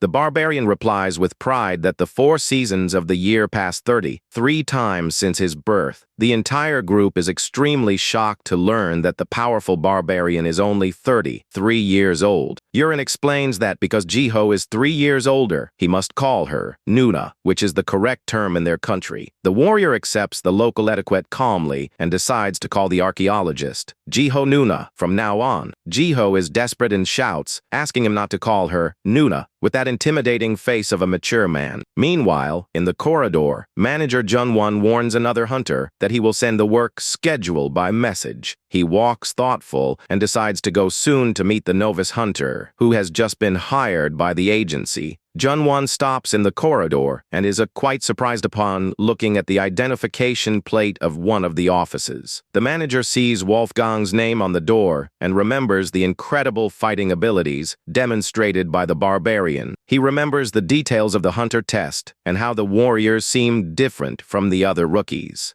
Junwon observes the recorded video where the giant knocks out easily the two aggressors at the city mall. The businessman focuses his gaze and thinks he needs to evaluate the giant's strength to decide what to do with him. He plans to arrange a good excuse to provoke a fight and test if the rookie has any grave combat flaw. On the streets, Yeren guides Wolfgang about the MU agency's rules and the chance to transfer after the academy. The redhead says that Jiho will pay the fine, and the hero trusts all financial decisions in his partner's hands. She says that Jiho's guild is the best option to find clues about the terrible and wanted demon, Devil House. Yeren warns that the only hindrance is the tuition fee, and Wolfgang asks if money is a problem. The hero comments that modern society depends on money, and the redhead agrees, saying that is the standard today. Junwon appears behind them and offers to pay the academy fee, leaving Yeren quite startled. The manager smiles and imposes as the only condition that the warrior do a small favor in exchange for the money. Wolfgang finds the request dangerous and warns he accepts the proposal to give just one punch but doesn't wish to kill the manager. Junwon asks not to be underestimated and guarantees that he will withstand the giant's punch for being a rank C hunter. Yeren observes the man and thinks he seems too weak to manage to withstand the warrior's punch. The manager notices the doubt and says it is a great mistake to judge a person's strength only by appearance. He shows his mettle and guarantees that his constellation is strong enough to defeat even rank A hunters. The young redhead suspects, thinking it is just a bluff, for hunters of that level would be famous in the country. She wonders if there's any hidden reason for such a powerful warrior to work in such a discreet way. Yeren focuses on the medal and concludes that the object is the relic used to invoke the power of the hired entity. The hunter warns the Barbarian to take care because the manager is holding a powerful magic item in his hands. Wolfgang says he doesn't refuse challenges and jokes that if the item is strong, the manager will withstand at least his strike. The giant smiles, challenging, confessing he became curious to see the strength released by that gold relic. Wolfgang warns his partner to move away to not be hit by the huge wind pressure generated by his punch. He focuses his gaze on the adversary, demonstrating to be ready for the combat that will decide the payment of his tuition. The hero tells the manager to invoke his protective constellations so that the two can begin the battle immediately. Junwon smiles and accepts Wolfgang's challenge, holding the golden artifact to give a start to the strength test. A notification reveals that the Sacred Metals constellation responded quickly to the hunter's invocation call. The gold medallion starts to glow intensely, releasing a strong gust of bluish wind that involves the entire place. The system warns that the constellation will possess Junwon's body, and Yeren is startled by the possession of clothes. The redhead is quite intrigued upon seeing the entity assume the contractor's body and wonders who the divine being is. The manager is enveloped by a glow, and his physiognomy starts to transform under the constellation's divine energy. Junwon's look changes completely, assuming the traditional and elegant form of a real inspector from past eras. Yeren tries to guess the entity's identity, observing attentively the warrior's historical attire. She discovers that the spirit is Park Mun-soo, the famous and respected secret real inspector of the country's ancient history. An army of ghost soldiers appears around the warrior, calling for everyone to clear the path for them. The soldiers march in impeccable synchronization, making the ground shake before the silent and calm barbarian hero. Wolfgang looks at the ghost battalion and asks, in an ironic manner, if he will have to strike all the soldiers at once. The inspector guarantees that he doesn't need to worry because he summoned them only to accumulate sacred energy. He tells that his entity punishes corrupt people with maximum strength and that the barbarian will not suffer damage if he is innocent. The hero accepts everything calmly and prepares his steel fist, demonstrating that he doesn't fear divine judgment. Wolfgang advances and delivers a devastating punch directly against the face of the proud real inspector in the field. The enemy widens his eyes in panic upon noticing the blow's absurd strength and tries, in vain, to ask to stop. The barbarian observes calmly the smoke dissipate and asks, in a relaxed manner, if his blow was enough. Park Mun. So's spirit starts to disappear from Junwon's body, who falls completely defeated on the cement floor. Outside the barrier, Yurin tries to look in the middle of the ghost army, complaining that she cannot see anything. The redhead tries to push away the spectral soldiers to understand the fight, but the entire army starts to vanish in blue sparks. With the end of the divine technique, Yurin is left alone in the courtyard, confused by the sudden disappearance of all the entities. Upon spotting the warrior standing beside the fallen opponent, she is surprised to realize the combat ended so fast. The redhead runs, worried, asking if he got hurt, and Wolfgang replies calmly that he is feeling very well. The hero says he is worried about the adversary's state, and Yurin is startled, asking if the manager ended up dying. Junwon coughs, quite bruised, and laments on the floor that the outcome of that test was not as he planned in his mind. Wolfgang guarantees that he is alive and asks his partner if the tuition fee was finally paid with the punch. Yurin agrees and orders with firmness that the hero appear punctually at 9 in the morning on Monday at the academy. The two leave, leaving the manager fallen on his back on the floor, while the sun sets on the horizon of the big city. Junwon sits with difficulty, massaging his neck, relieved to note that the barbarian's aura didn't have evil energy. The manager wipes the blood from his face, impressed to realize that the warrior managed to hit him even under possession. He focuses his gaze in a serious and analytical manner, not managing to believe the colossal strength demonstrated by the rookie.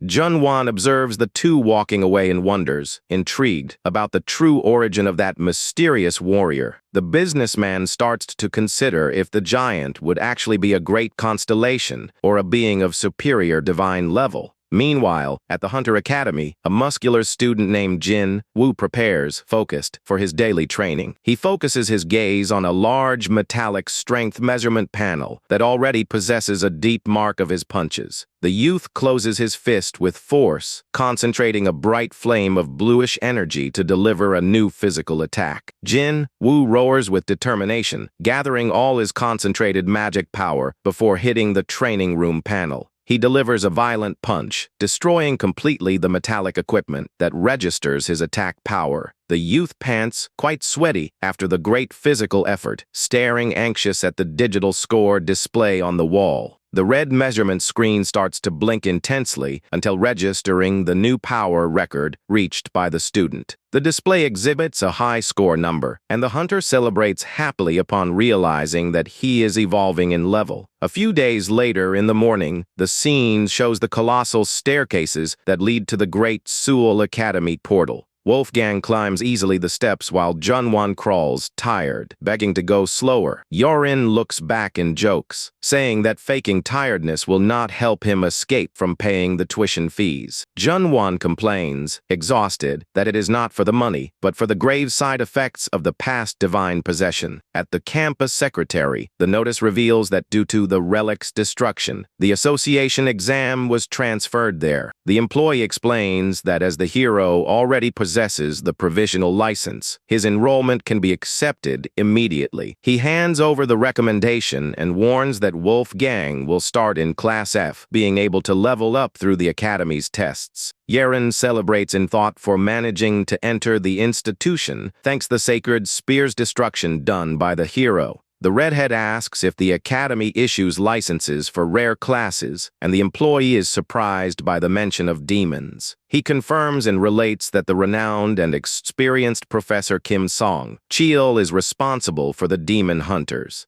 Yeren murmurs the professor's name with curiosity while trying to absorb the new information about the teaching staff. The man says he is the tutor of Class F and guides the giant to follow him to the room while he analyzes the documents. The employee asks the father to wait in the room, and Wolfgang gets furious upon realizing he was confused with Yeren's father. The redhead laughs without grace at the embarrassing situation and tries to explain in a polite way that the real student is actually him. The attendant apologizes for the mistake, finding it curious that the man with a beard and imposing posture is the real student. Yeren asks with whom she must speak to pay the admission fees, and the attendant points the person responsible through the window. Through the glass, they observe the person in charge of payment climbing the great stone staircases of the Academy Hill. Junwon climbs the steps, sweating cold, and complains, quite tired, with the fact that the campus is at the top of a mountain. In the courtyard, the tutor asks Yeren if her father uses any common weapon, and the hero replies, proud, that he uses a sword. The redhead questions if personal weapons are necessary for Class F, and the man says that the special classes require the items. Wolfgang laments not having kept the sword and comments, in a confident manner, that he can invoke the weapon when it is necessary. Yeren looks confused at the warrior without understanding the true meaning of that enigmatic answer from the barbarian.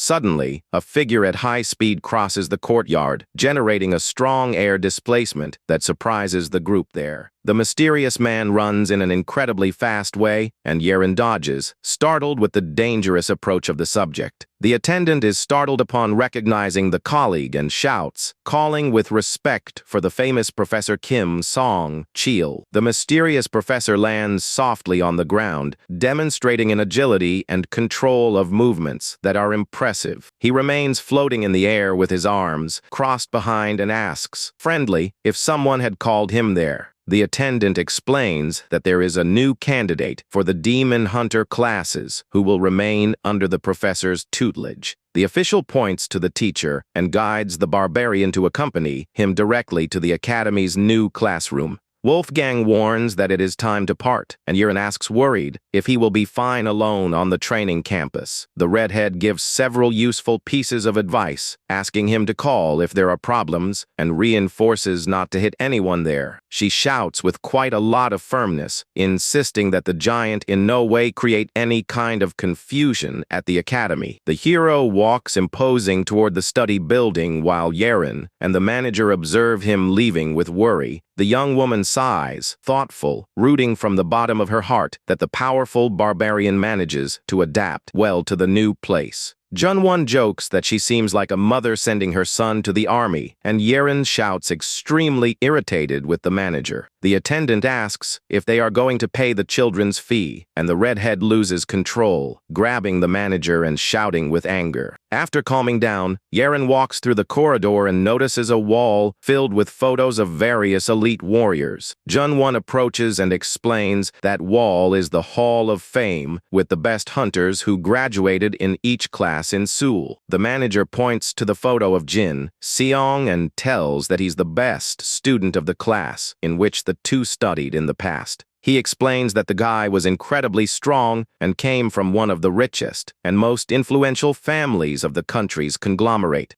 Junwon praises the old colleague, saying that even having an easy life, he chose to follow the difficult path of battles. Yeren remembers the famous hunter, but comments that she heard rumors that he suffered from the great pressure imposed by his father. The young redhead remains thoughtful, cogitating if the sudden disappearance of the guy would be linked to serious problems in his family. Junwon agrees and says that becoming an elite hunter was a great requirement of his father, but it was also the youth's dream. She notices that the manager knows a lot about other people's lives, and he smiles, saying that gossip is his long-time interest. The reception employee returns to the room, thanking them for the two's patience during the long wait for the new documents. The attendant asks if Junwan is recommending Wolfgang for an industrial scholarship, and the businessman confirms, smiling. The manager takes advantage of the partnership to request the total exemption of the tuition fees and the first semester's monthly payment. Yeren is impressed with the manager's cleverness, who assumes aloud that he preferred to buy a car to spending from his pocket. The attendant requests a few more extra documents for the exemption and invites the businessman to enter and sign the papers.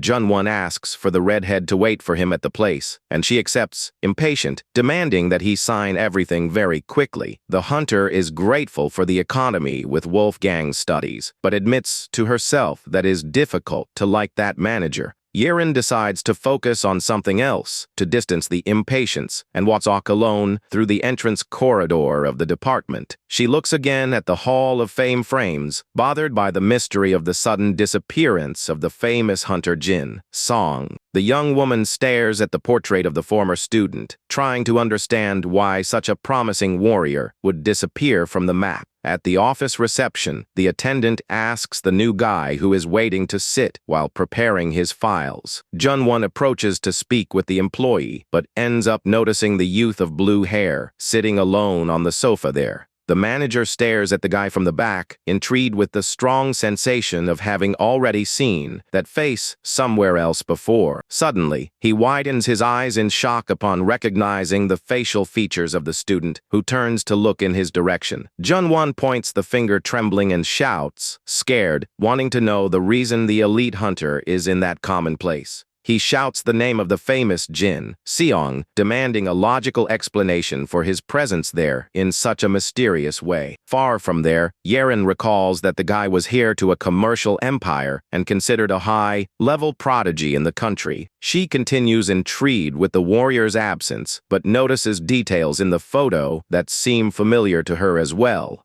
Meanwhile, in the corridor of rooms, the student of blue hair stares at the barbarian, feeling he already saw him somewhere else before. The youth of the backpack walks, irritated, grumbling that he didn't want to enter the room, but knows he cannot simply flee from there. He observes the professor's plate and complains with frustration for having to study in the specific class of demon hunters. Professor Kim Song-chil appears silently from behind the youth, startling the guy upon asking the reason for the complaint. The student is startled by the appearance of the mysterious man who introduces himself with sympathy as the tutor responsible for the class. The tutor smiles warmly and confirms that he is the new student, Jin Woo, who enrolled for the special course this semester. The teacher wants to know the reason for the discontent, and Jin Woo complains that the class seems only a pack of sniffing dogs. Professor smiles, explaining that their work is dangerous and requires facing the monsters much before the other hunters. At that moment, Wolfgang approaches calmly from the group, calling attention and leaving the youth completely in a state of shock. Jin Woo points the finger, furious, in the direction of the giant, recognizing the barbarian who caused so much confusion at the Seoul Mall. The youth of the backpack runs, enraged, to attack Wolfgang, shouting that he is the culprit of all his terrible suffering. He shouts with pure hatred accumulated, swearing he will make him dearly for all the humiliations he passed because of him. Jin Woo tries to hit a powerful punch, but Wolfgang blocks the attack, holding his fist with just one of his hands in a very calm way. Wolfgang takes advantage of the gap to fight back and throws the youth against the floor with extreme ease. Wolfgang immobilizes the youth on the floor and notices a dark and strange mark stamped on his arm. Wolfgang asks if it was the Songshan Guild that sent him and warns he had already told them to come speak with him personally if they had something to say. Jin Woo shouts, irritated, calling the barbarian a rascal and demands that he release him immediately without saying nonsense. At that moment, a hand appears enveloped in a bright golden energy to intervene in the fight of the two. Enveloped by the professor's golden flames, Jin Woo shouts in pain, asking to be released before his arm ends up breaking. Wolfgang looks back a bit confused and questions the tutor about what he thinks he is doing. The professor gives a friendly laugh and comments he thought it better to separate the two students' fight. He suggests an alternative, explaining he doesn't want to lose the new students and remembers that fights at the academy can cause expulsion. The teacher then proposes an official duel under his supervision, since he noticed they have pending accounts and will not stop fighting. Outside the academy, Junwon finds Jin, Seong, and asks how he has been, but the guy replies with quite a bit of coldness. Junwon comments he continues the same and asks if his guild is still looking for that mysterious power. Jin Song advises the old friend to stop that search immediately as a last friendly warning on his part. He adds that Junwon is the one who should get rid of that useless horse insignia, since he barely manages to use it. Junwon retorts, saying the sacred relic is very useful against those who have a pact with demons, but admits the reunion is not pleasant. Jin Song suggests the two avoid bumping into each other again in the future, whenever possible. Junwon observes the ex-friend walking away in silence while Yerin continues waiting, sitting on the stone steps. Yerin stays watching from afar and wonders if that man talking to the manager was really the famous Jin Song. Back to the field, Wolfgang is indignant for having to fight using only the constellation's power and complains seriously to the professor.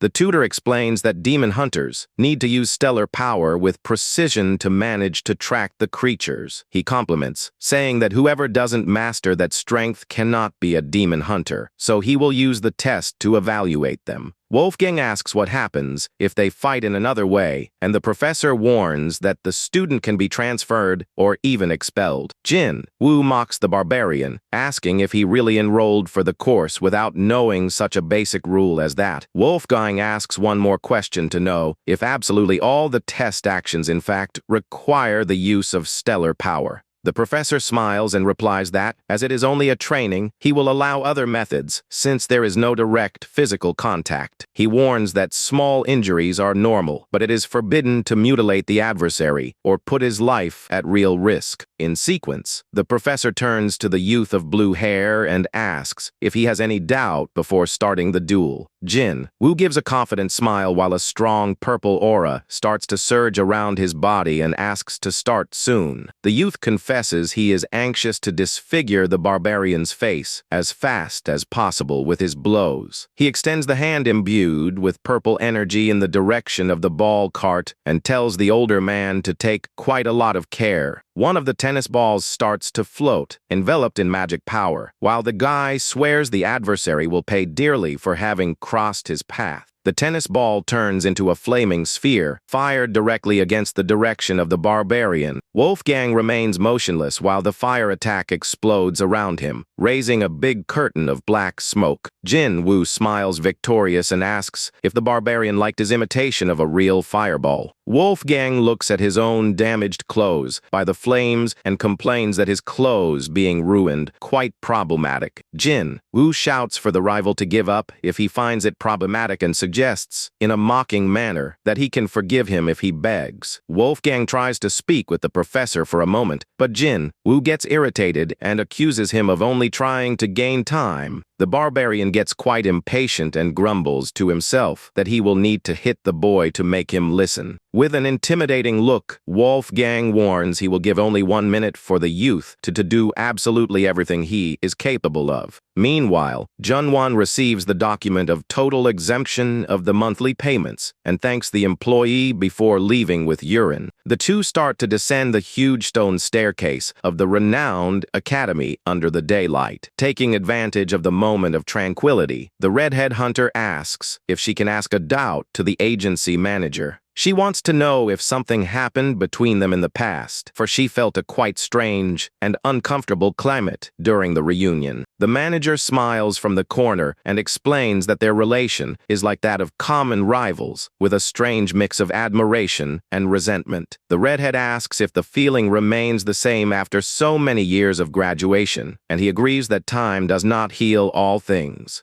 Yerin comments that the situation seems quite complicated but highlights that she didn't feel they hated each other truly and in a pure way. Suddenly, the young redhead rushes and starts to descend the steps running quickly in the direction of the academy's courtyard. Junwan observes the girl moving away running and reflects about what she said about their relation not being just hatred. The here Jin Seung observes from afar, aware that making peace with a former friend of truth will always be a quite difficult task. Jin Woo smiles in a provocative manner while showing one of his balls enveloped in flames and comments that was just a simple imitation of a fireball. Wolfgang stares at the adversary with an extremely serious look and warns that he will give exactly 1 minute for the boy to show everything he knows. The barbarian challenges the youth to use absolutely all the power he has at disposal without holding back in any moment. A devastating sequence of fire explosions hits the court with total force, while the professor observes everything from afar. The professor remains paralyzed and scared to see the gigantic and destructive proportion that sudden attack took. The tutor shouts, indignant, asking if the guy didn't pass the limits and remembers he had already given a very clear warning about that. Jin Woo rails, furious that Wolfgang ruined completely his contract with the constellation and ruined his life in some way. Professor uses his golden powers to contain the explosion's damages and warns the student to pray that the rival is not gravely injured. The teacher descends quickly in the direction of the field to disperse the black smoke with his strong bursts of magic energy. As the smoke dissipates, Wolfgang's imposing silhouette starts to surge intact in the middle of the destroyed courtyard. Wolfgang complains that his clothes were totally destroyed by the fire and laments the terrible durability of modern attire. Wolfgang extends his arm enveloped in a mysterious blue energy and asks for permission for a brief moment before acting. Through his projection, Wolfgang tells the assistants to deliver some new clothes and also the Fenrir wolf pelt for him to use. The barbarian dresses quickly while the professor observes the scene, impressed with the warrior's composure and power. Wolfgang throws the black wolf pelt on the battlefield ground right before Jin Woo, leaving the youth completely confused. Jin Woo shouts, scared, asking what type of strange ability that was and what that animal pelt thrown there meant. Wolfgang crouches in an imposing manner and warns that there exists something very strange that has been bothering him for quite a long time in that duel. He stares fixedly at the youth and reveals that the tattoo on his arm is, in truth, the manifestation of a malignant demon's power. Right in sequence, the barbarian jumps in a spectacular way in the direction of the skies, leaving the adversary perplexed looking toward the top. Wolfgang delivers a devastating punch that destroys the ground around and makes the boy recoil, terrified with the thunderous impact. After the scary blow, the barbarian warrior breathes deeply in a calm way and maintains a totally unshackable posture. The huge crater generated in the soil makes Jin Woo be thrown backward while he tries to protect his injured arm. Jin Woo holds his own arm, desperate, while the mysterious mark starts to burn and react intensely in a painful way. The professor widens his eyes, extremely scared, upon noticing what is really happening with the youth's body. The demon's mark on Jin Woo's arm glows in a vivid red and burns his skin, making the youth bellow in agony. Wolfgang observes the boy's painful reaction up close and questions himself mentally about the reason for that happening. Suddenly, a monstrous and colossal creature starts to materialize right behind Jin Woo, leaving him paralyzed with fear. The frightening beast Cerberus surges from the shadows, revealing that the legendary three-headed dog of the underworld was sealed in the youth. The demon warns Jin Woo that he is the only culprit for the end of the stellar contract and orders him to bow to Cerberus to recover his power. Desperate, Jin Woo cries Cerberus is a terrible demon that will demand a price too high and tries to refuse the malignant deal. However, his brother Jin Song stares at him coldly and affirms that he has no choice, for if he doesn't accept the deal with the monster, he will die. Back to the present, Jin Woo enters complete panic and shouts, desperate, for everyone to run before they are devoured by the beast. Wolfgang covers the youth's mouth in panic to calm him and orders firmly that he not allow fear to consume his mind. The warrior guarantees that no one will die there and teaches that the monster only gets stronger as it feeds on people's panic. Wolfgang warns that if he yields to fear, the demon will certainly charge a terrible price, consuming his own life expectancy. The barbarian remembers he already saw countless souls suffer after dark pacts and swears he will not allow that tragedy to repeat itself there. He orders that the youth control his breathing and face the terrible three-headed dog directly in the eyes in a courageous way. As Jin Woo sobs, saying he can't do it, the professor starts to charge his golden magic energy to intervene. Wolfgang focuses his attention on the monster and vows to prove that depending on the strength of demons will never be the path to true power. The tutor finds this year's pair of students fascinating, while Jin Woo stares, intrigued, at the wolf pelt Wolfgang brought to the field. At that instant, an overwhelming and extremely intimidating blue aura begins to emanate from the wolf pelt thrown on the ground. Both the young man and the professor are in absolute shock before the crushing presence that begins to manifest on the scene. The spirit of the legendary giant wolf appears majestically and comments that it noticed the change in the wind because Wolfgang had summoned it there. Wolfgang greets his old friend Fenrir and suggests testing if his fangs have gotten rusty, while the three-headed beast trembles in terror. Fenrir complains that the opponent has already lost all will to fight and questions the barbarian for calling him after so long for something so simple. Wolfgang denies it and explains that he summoned him to announce a new beginning, as he discovered that demons are still active in this new modern era.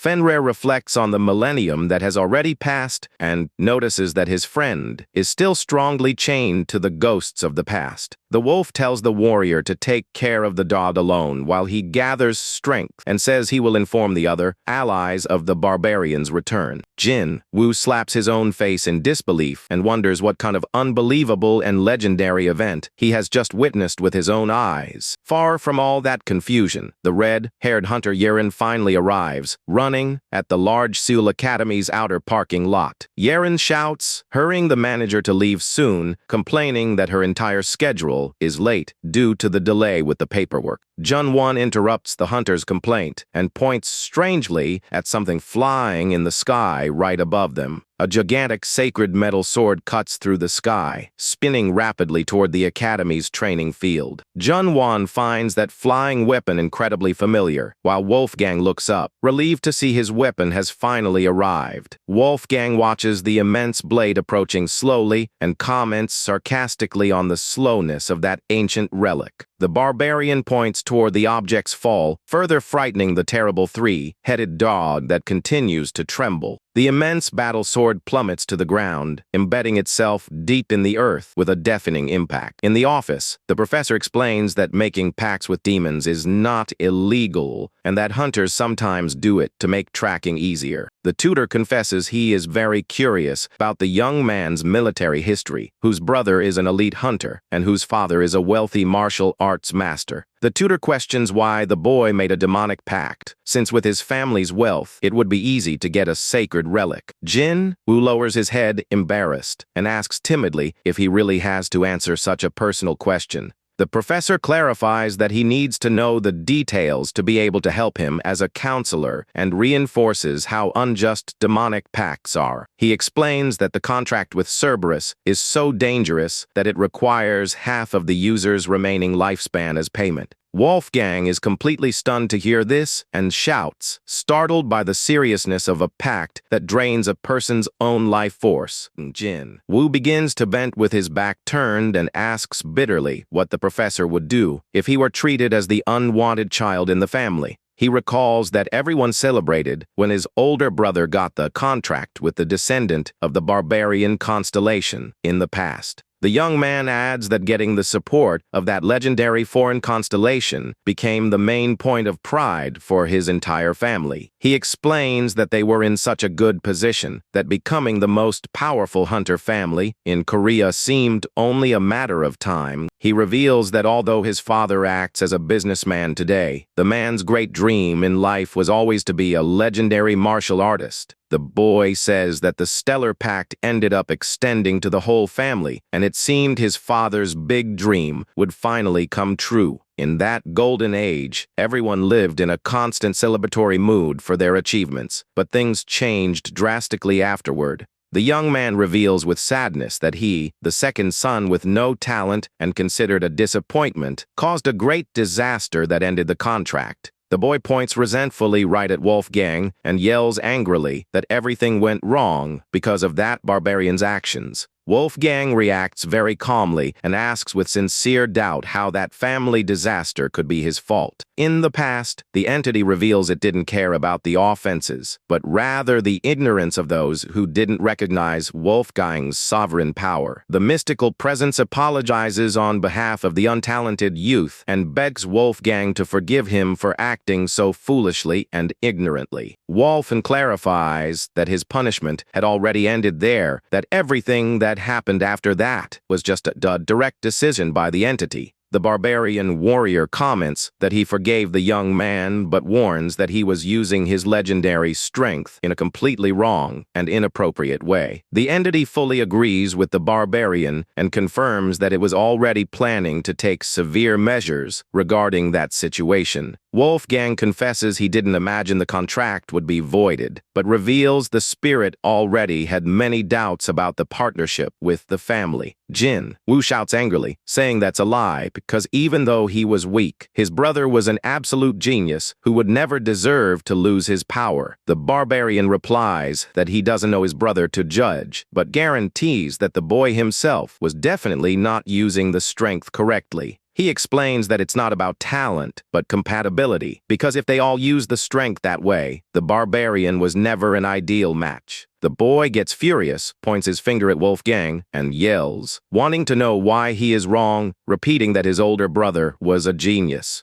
Suddenly, the office door is thrown open with a loud bang, and the older brother enters the room by surprise, startling everyone. Jin Wu's eyes go wide, completely paralyzed with shock to see his brother there right in front of him after so long. With an expression full of hatred and fury, Jin Song shouts, calling his brother a disgrace and demands that he leave that room immediately. Meanwhile, outside, the red-haired hunter Yeren continues to run hastily down the immense stone staircases of the campus. Yeren shouts, hurrying her partner, warning that it will be a real disaster if Wolfgang ends a cop causing another widespread confusion at the school. Junwan gets completely exhausted midway, almost getting sick from so much fatigue, and curses the enormous number of steps there. In the hallway, Jin Sung drags his younger brother by the collar while the boy cries, asking for forgiveness and promising he will fix the situation. Jin Wu desperately begs his older brother to stop dragging him in that humiliating way across the floor of the Seoul Academy. From an aerial perspective, you can see the elite hair dragging the younger one without any mercy across the outer stone courtyard. Very harshly, Seung throws his younger brother onto the school's garden grass, making the young man cry out in pain from the fall. Lying on the ground, Jin Wu sheds tears of pain and humiliation for being treated so cruelly by his own family member. Jin Sung shouts, telling the younger one to stop whimpering, and asks sarcastically if his hobby is ruining mystical contracts. The older one shoves his fallen brother and yells that he worked hard to get him into the school and complains about him breaking another precious pact. Back in the tutor's room, the professor walks beside the barbarian and comments they barely got to talk about his enrollment due to the commotion. The professor says there is indeed a gigantic problem, and Wolfgang demands to know what it is, as he needs to become a demon hunter soon. The tutor gives a mysterious half-smile and reveals enigmatically that, actually, the real situation is the exact opposite of all that. Wolfgang remembers when the boy arrogantly challenged him on the court, telling him to admit defeat and get on his knees. Wolfgang asks the professor if he already knew everything, and the tutor confirms he sensed the demonic energy before, but was only sure at that moment. The professor gives a half-smile and boasts that he is better than any other active demon hunter when using a constellation's abilities. The professor admits that, despite his great experience, it took him a long time to detect the hidden evil aura around the student Jin Wu. The tutor explains that even though he felt the evil force, he only managed to identify it as Cerberus after the beast projected itself out of his body. Besides the young man's dark pact, the professor was surprised to notice that Wolfgang could also cause spatial distortions with his powers. He adds that the barbarian warrior demonstrated mastery of complex summoning magics for extremely powerful creatures. To complete his suspicions, the professor mentions that Wolfgang used what seemed to be a powerful telekinesis ability to move his weapon. Smiling, the tutor wants to know the real reason the warrior came to the academy, as he has never seen anyone master so many skills so easily. Wolfgang stares at the professor seriously and directly, asking what final conclusion he reached after witnessing all that. The tutor suggests he take the promotion exam to level up quickly, as he doubts the academy's regular classes have anything to teach.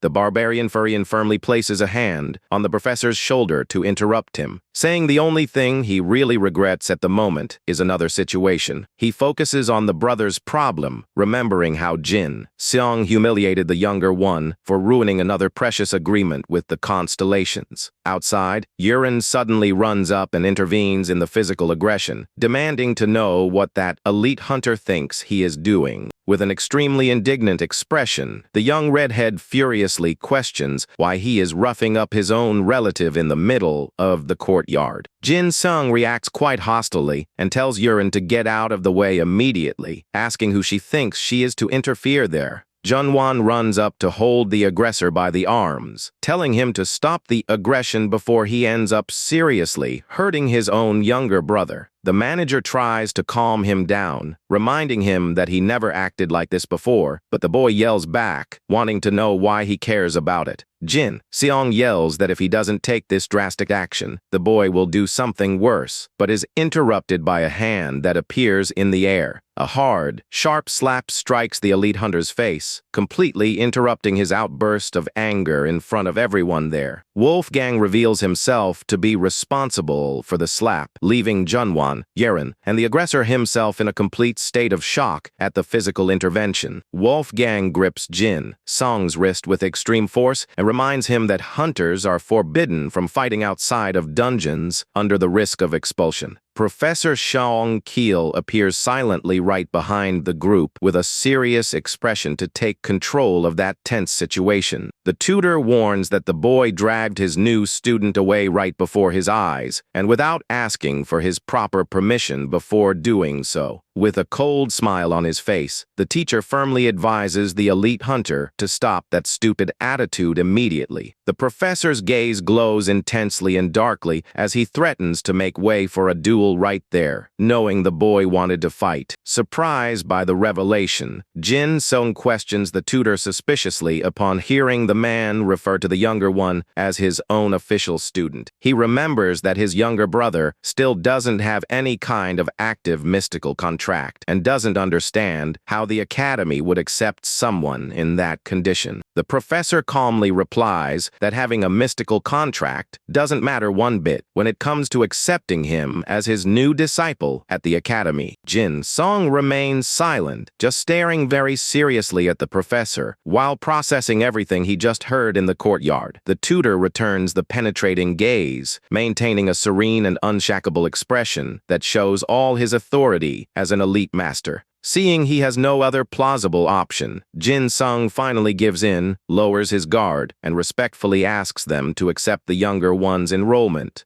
After making the humble request, the elite hunter turns his back and begins to walk alone toward the exit of the academy campus. In the academy's infirmary, the professor explains to Yurin that the place is protected by magical barriers that speed up the healing of minor injuries. The master sighs and comments with concern that Jin Woo's real problem from now on lies in the deep pain and traumas of his heart. Yurin becomes thoughtful and deduces that all of the boy's anguish must be strongly related to his older brother's aggressive behavior. Professor Seong Keel looks away with a serene expression and acts mysterious, commenting vaguely about that family's secrets. Jin Woo is remembered in his frustration, insisting that his brother was too perfect to fail, and that he is the one who should have been truly punished. The boy remained unconvinced in his mind about losing the stellar power and tirelessly repeated how incredible his brother was. Jin Seong recalls the conversation he had with the professor, intrigued by the master's insistence on taking in a boy who didn't even have a contract. He relives in his thoughts the exact moment when he had to swallow his own family pride to beg for his younger brother's admission. The tutor reflects with understanding that there are definitely very deep family secrets that only the two brothers share. Meanwhile, in the infirmary, Wolfgang decides he has done his part there, opens the door, and tells the others he is leaving for good. Yaren asks if he collected Cerberus's remains, and Wolfgang confirms it, warning that no one should touch it due to the dangerous dark aura.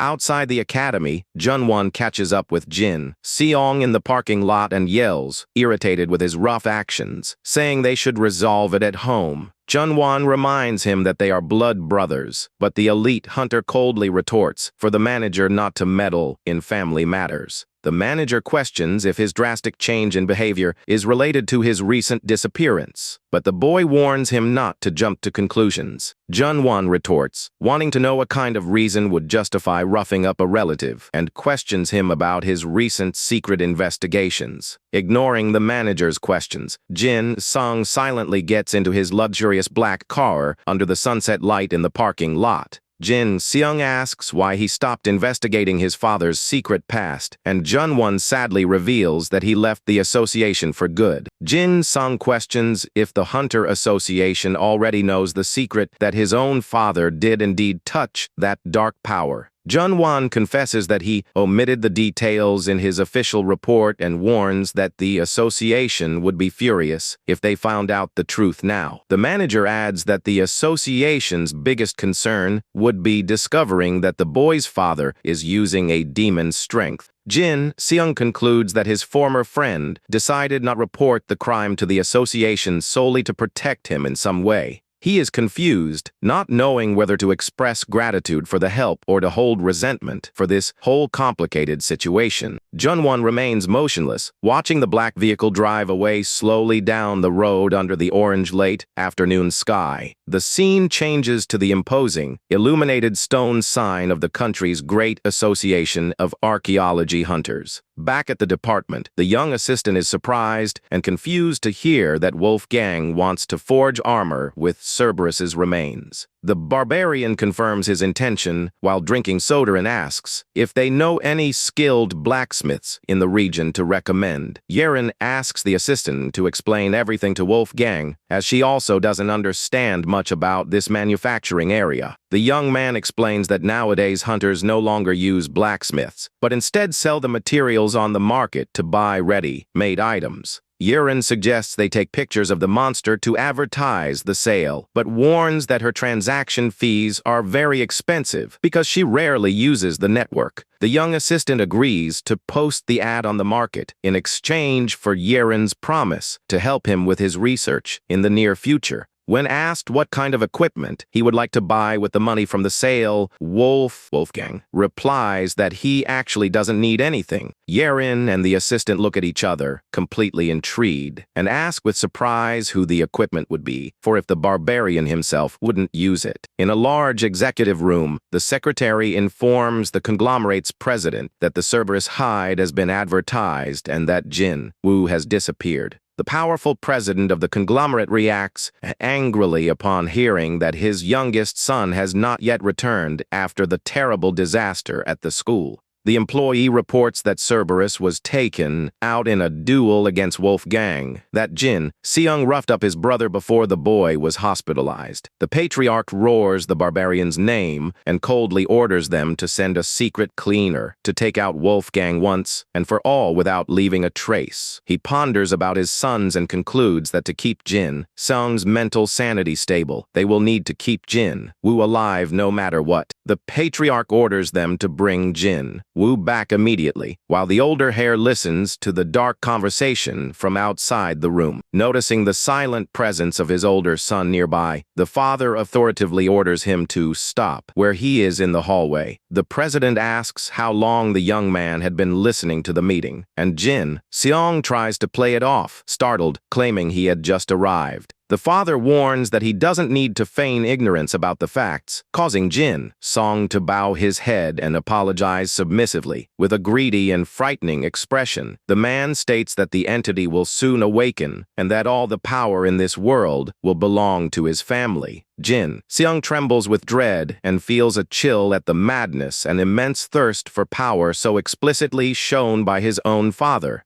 The young elite hunter decides to leave the executive room in a hurry to escape that extremely suffocating and oppressive atmosphere. The businessman orders his chief secretary to start closely monitoring the actions and steps of his own older son from now on. In the infirmary bed at the academy, the young Jin Woo lets out a deep and painful sigh as he stares at the ceiling of the hospital room. He remembers when his brother gave him the mysterious drawing in the past, explaining that it was a magic tattoo of the monster Cerberus. The older one ordered him to mark that figure on his skin to be able to seal the demonic pact and regain a large portion of power. Jin Seong explained that by accepting the demon's harsh demands, he could easily become at least an elite rank sea hunter. At the time, the younger one tried to refuse the absurd idea, finding it wrong to make demonic pacts, but his brother insisted he needed to act quickly. Jin Seong coldly warned that he would be taken care of if he didn't do it, reminding him how cruel their father is to those who disappoint him. He revealed with bitterness that the patriarch would take care of his own sons without hesitation, and that the pact with the creature was the only way to ensure his life. The young man revealed that his father had been trying for years to awaken a colossal dark force that would make the Hunter Association itself irrelevant. Jin Woo suggested asking their friend from the association for help to restrain their father, fearing he would lose half his life due to the pact's terrible rules. With a completely dark and saddened look, Jin Seong replied with his head down that it was impossible to take such a drastic step at that moment. He began to cry in despair, admitting that if he did something like that, his precious childhood friend would certainly be taken out by their father. The older one begged the younger to obey the orders, guaranteeing that it was the only viable alternative for everyone to survive. Remembering all that past family suffering, Jin Woo shed silent tears in the hospital room and whispers for his brother. Suddenly, the projection of a magical hand mysteriously appears through a bright blue portal right beside his bed in the infirmary. The young man is terrified to see the floating hand and screams in panic, thinking it's a ghost invading the hospital room.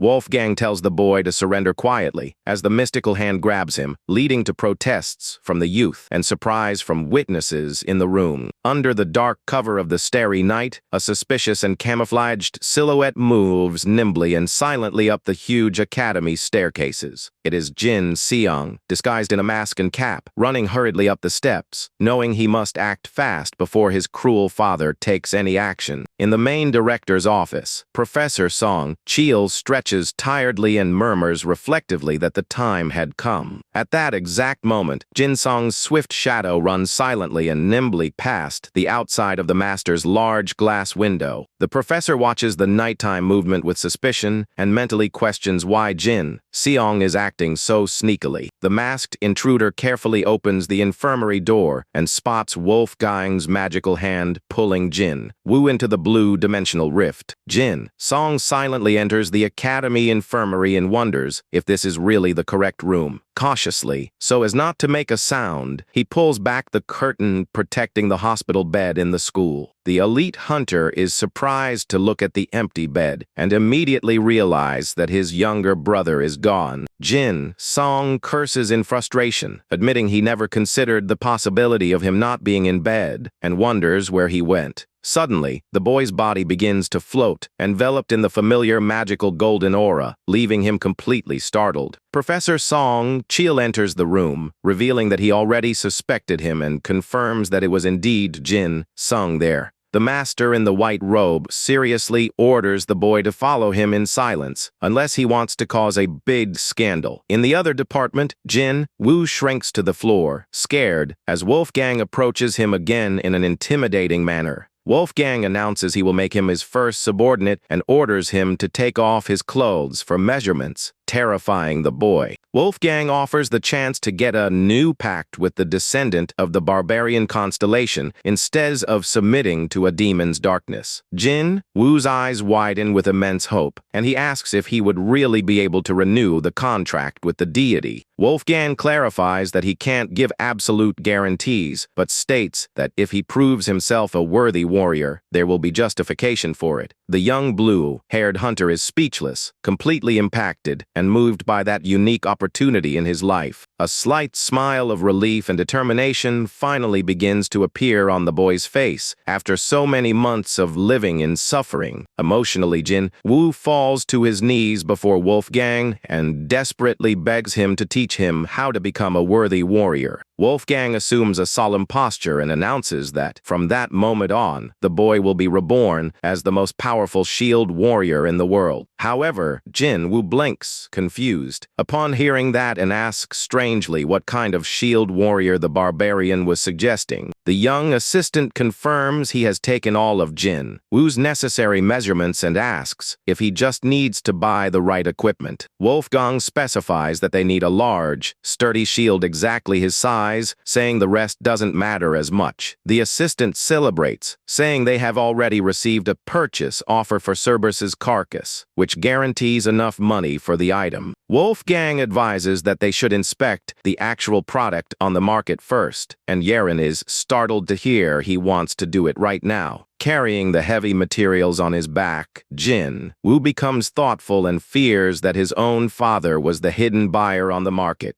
With sweat running down his worried face, the youngest hunter silently hopes that his worst family suspicions are wrong. As they walk, Yeren notices a vibration on her phone and says she received an urgent message from one of the academy's professors. The red-haired hunter presses her device's screen to open the notification and check the secret information sent by the teacher. In the office room, the professor in the white robe floats serenely before Jin Song and demands that the young man tell him the whole truth. He wants to know if the young man did indeed seek a new demonic mark to force his younger brother into another dangerous pact. Warning about the price. Noticing the young man in the cap's embarrassed-eyed silence, the master concludes he doesn't want to answer and comments with understanding that perhaps it's for the best. The professor offers to help them escape, but Jin Song seriously asks him not to get involved, as it is dangerous even for the master.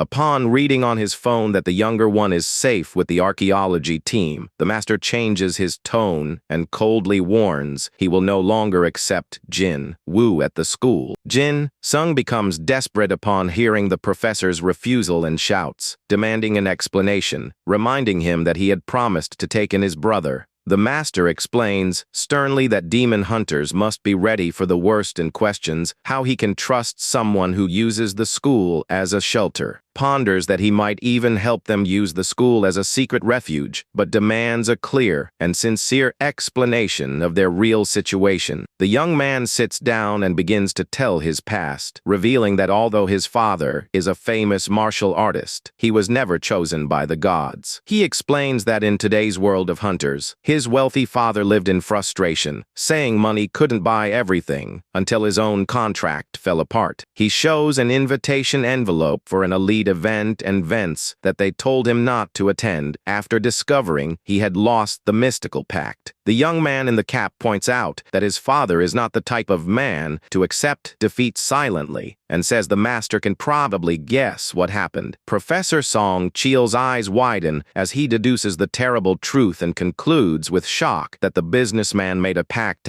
with a colossal demon. The young man laments that the situation got out of control and questions if the Hunter Association itself would actually have the courage to act against his powerful father. The master understands the gravity, but questions why he pressured Jin Woo so much if the father's fury would only fall upon the heir without a contract. He confesses with deep pain that his father tried to get rid of Jin Wu after the mystical failure, which is why he offered the pact with Cerberus to save the younger one's life. He grips his backpack straps tightly and cries as he reveals that he roughed up his brother to prevent their father from acting and doing something infinitely worse to him. With a devastated expression, the young hare whispers that despite all his desperate efforts, his father ended up deciding to call in the dreaded cleaner. Professor Song Chil stands up furiously, slamming the table, and wants to know if he was referring to that dreaded criminal faction of elite rank hunters.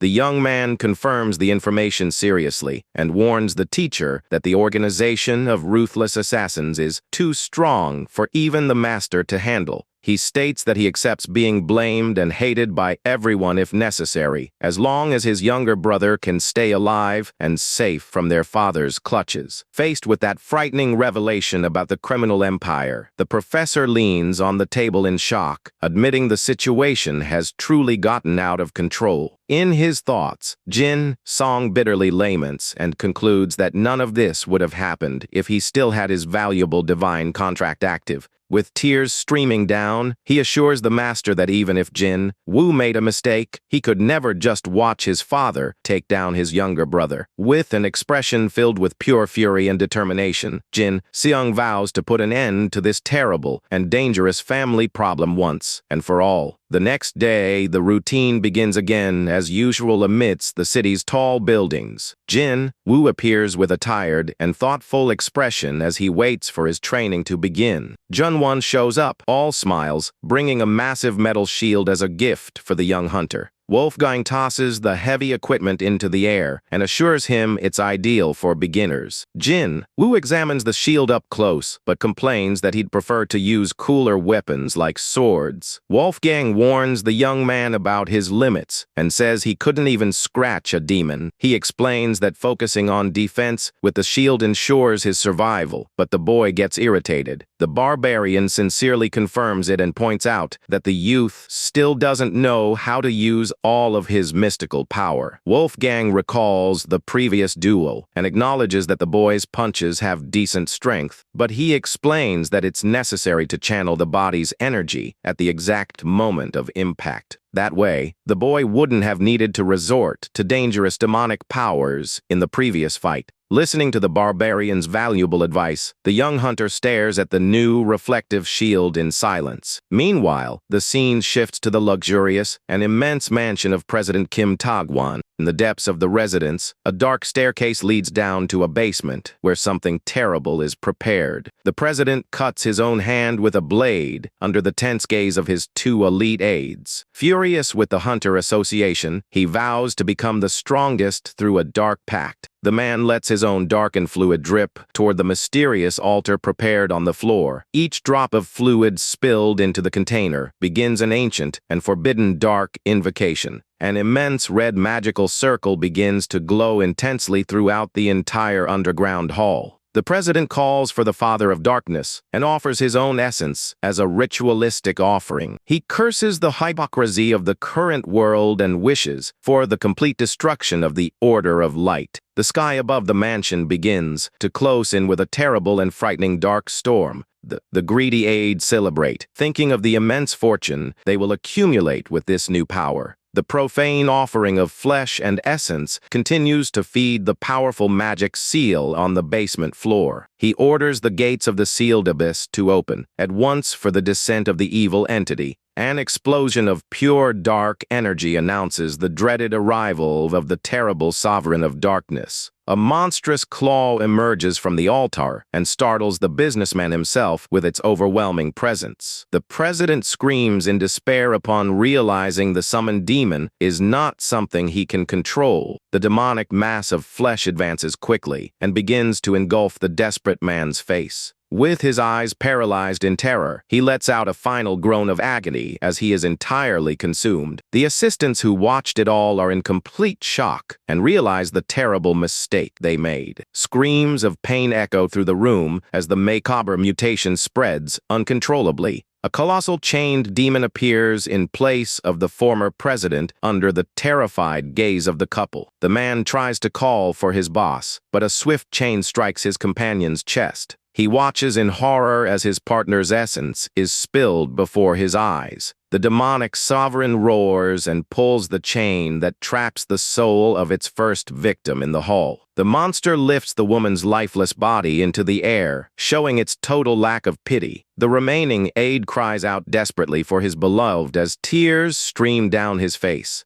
The terrible jaw of the demon opens, revealing rows of sharp teeth ready for the feast. The creature cruelly consumes the victim, causing sprays of dark fluid to stain the entire place. With a red glow in its eye, the creature shows that it has regained part of its strength. The president's consciousness tries to resist in the back of the monster's mind, but realizes it has lost control. In a moment of lucidity, he desperately begs for someone to be called to stop him. The man mentally pleads for them to notify his son, or any hunter capable of ending this madness. He makes his last desperate plea before completely losing consciousness to the beast. Under the sinister light of a blood moon, Jin, Song, and the professor observe the city's cloudy sky. The tutor is shocked by the sudden climate change and questions what is actually happening. Jin Seong feels a tightness in his chest and senses that his father's ambition has crossed the point of no return. The secretary calls desperately on his cell phone, telling the young master that a major emergency has occurred. Upon hearing the employee's report, the young man realizes with horror that his father has finally completed the dreaded ritual.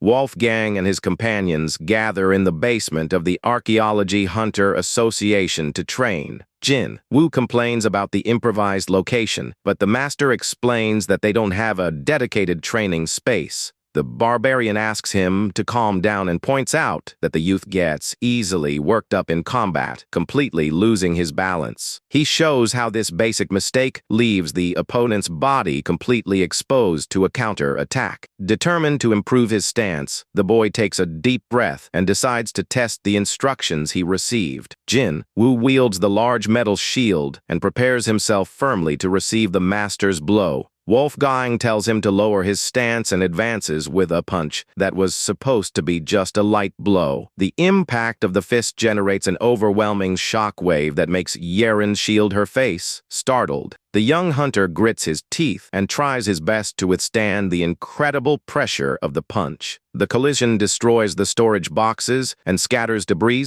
throughout the room due to the absurd force. An immense white light covers the entire place after the devastating impact of Wolfgang's fist on the shield. Jinwoo gasps for breath, exhausted, and indignantly questions if that a brutal blow was what the master called light. Wolfgang cracks his knuckles and praises the boy for remaining on his feet, even after receiving that strong impact. The storage room is in ruins, with papers flying everywhere, leaving Yeren and the rookie speechless. The Barbarian tells him to memorize that physical sensation and says he will observe the training from a distance. Yaren praises Wolfgang's seriousness, and he remembers that the boy did very well in his promotion exam. The warrior remembers with a cold sweat that he almost broke the testing machine, and the girl just laughs awkwardly. In the middle of training, the cell phone forgotten on the table starts to vibrate nonstop. Jin stops the exercise and quickly answers the call to find out what is happening. Wolfgang complains that his defensive stance fell apart the moment he got distracted by the call. Upon hearing the terrible news on the other end of the line, the boy shouts in complete, disbelieving shock. Desperate, the young hunter says he needs to rush home and dashes out the door.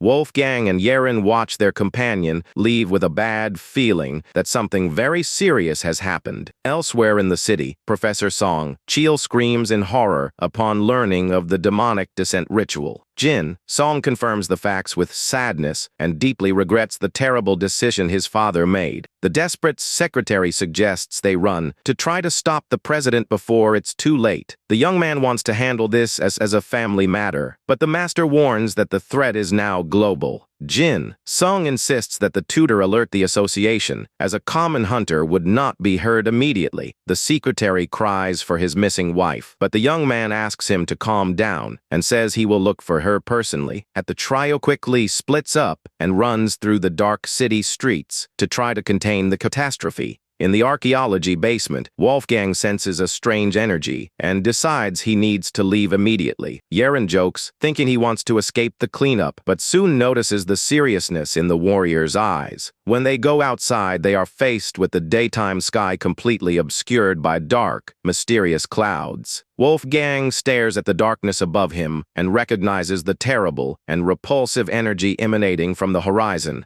The barbarian states that a real demon has appeared, leaving his red-haired companion in complete shock. She explains that a physical summoning on Earth is infinitely worse than a simple pact sealed from afar. The warrior warns grimly that the rules of the world have completely changed from that moment on. Wolfgang releases his bright aura and prepares himself, knowing that a large-scale invasion is about to begin. A mysterious message echoes through the shadows, indicating that this terrible revenge has waited for 1,000 years. Jin Song runs desperately, cutting through the city's corners toward his family's mansion. In a cold sweat, the young elite hunter prays mentally that he doesn't arrive too late at the ritual site. He finally reaches the immense door of the residence and hastily places his hand on the metal lock. As he pushes the entrance open, the young man recoils, startled by the intense red energy consuming the interior. The floor of the luxurious mansion begins to crack open, revealing fissures filled with pure, burning demonic power. A gigantic column of flames explodes from the center of the room, sending debris and dust flying everywhere. Jin Song shields his eyes from the extreme heat and fears the worst as he desperately calls out for his father. The young man stares at the epicenter of the explosion through the ashes with a look filled with pure determination and panic. As he focuses his vision on the dense smoke, the boy's eyes widen in complete terror as he glimpses the creature. An immense tower of red energy pierces the city skies under the frightening light of a blood moon. A colossal stone blade descends from the heights and collides with the ground, creating a deafening roar. Wolfgang wields his great legendary sword and seriously orders Yeren to find a safe shelter immediately. Worried, the red-haired hunter tells him to be careful and reminds him that the association will soon send reinforcements to help. The barbarian stomps his foot hard against the ground, which completely shatters under the absurd physical pressure. Wolfgang takes a running start and leaps toward the heavens, wielding his ancestral sword with immense determination.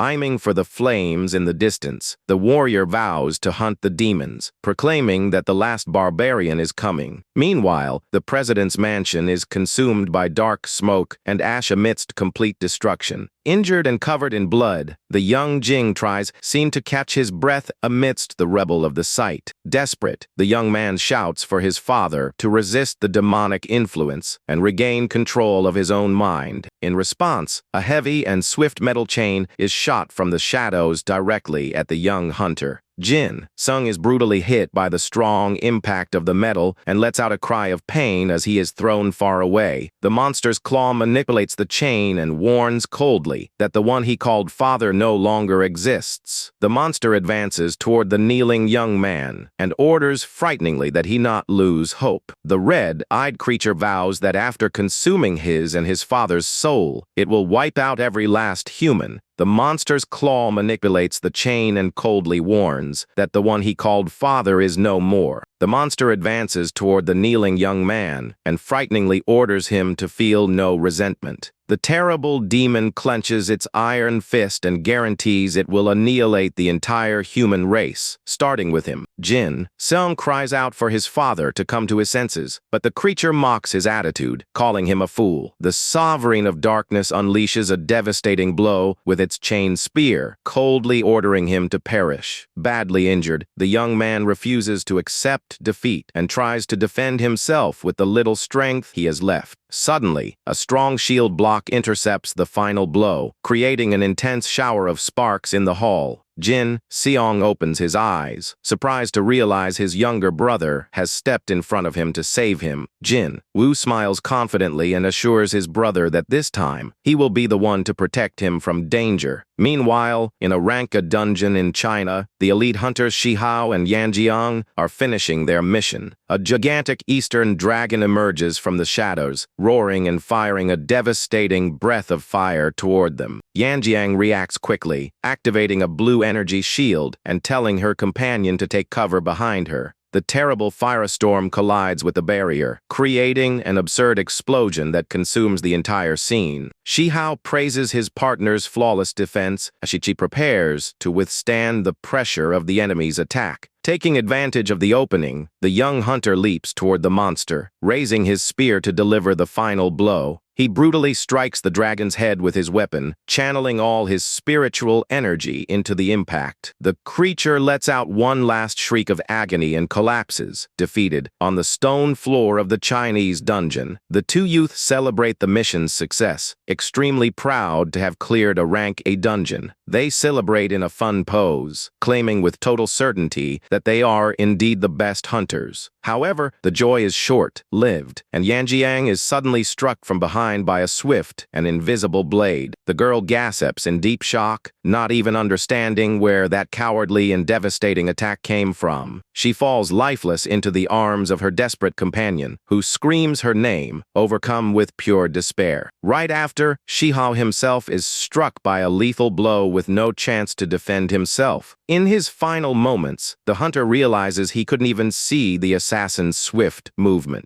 The pair falls, eliminated, on the ground while the assassin emerges from the shadows holding a dagger. The cleaner calls to report the success of the job and says he will leave immediately to eliminate the next target. He checks his phone screen, revealing that the next hunter marked for elimination is the experienced Wolfgang. From the top of a building, the villain observes the red sky and thinks that this urban chaos will make his infiltration easier. He analyzes that the target is only rank F, but deduces there must be something special for them to hire his services. The assassin prepares to strike from behind, guaranteeing he will finish the Barbarian with a single, precise blow. However, Wolfgang senses the approach and blocks the enemy's hidden weapon with his sword, creating a strong impact. A cloud of green, poisonous smoke quickly spreads around the Barbarian after the collision. The warrior begins to cough amidst the toxic gas while the villain approaches, believing he has won the duel.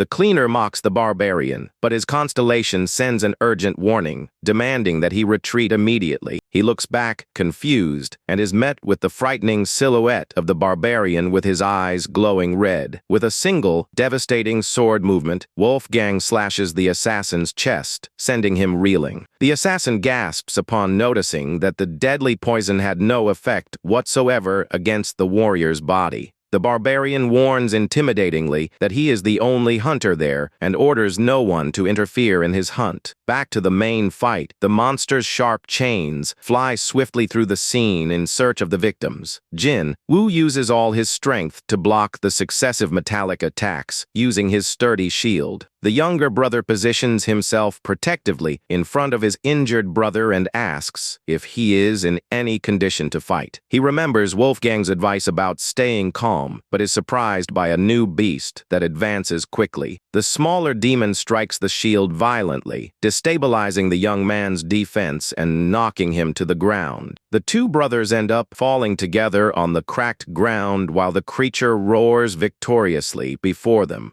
Jin Woo gets up quickly, wielding the shield, and asks, startled, what that new creature could be. He looks around in total panic, not understanding where so many monsters are appearing from simultaneously. The camera reveals a colossal rift filled with burning flames from which hundreds of demons begin to crawl out. The cracked ground shakes violently as the portal to the abyss opens wider and wider in the city. An immense and frightening demonic claw rests on the edge of the rift, announcing the arrival of something colossal. A true horde of terrifying monsters emerges from the depths, ready to begin the great invasion. Jin Woo trembles with fear upon realizing the number of monsters coming out of the rift is infinitely greater than he imagined. A huge horde of bizarre creatures, including a stone golem, relentlessly advances toward the fallen hunter. The young man forces himself to focus and vows to himself that he cannot give up now, or his older brother will end up perishing. The colossal stone golem delivers a devastating punch that collides directly with Jin Woo's metal shield. The young man grits his teeth and applies all his physical strength to resist the enormous pressure of the enemy's blow. Lying on the ground and nearly out of strength, Jin Sung watches his younger brother's desperate effort to defend them. The younger one lets out a furious cry, determined to hold the defensive position firmly until reinforcements arrive. He braces his body against the cracked shield and endures the violent impacts from the giant creature's rock fists. Using a counter-attack move, Jin Woo spins his body and strikes the golem with the edge of his own shield. He then uses the equipment to block and repel the attack of a nasty acidic slime coming from the side. With great determination, the boy advances and strikes the approaching monsters, trying to hold the line of defense.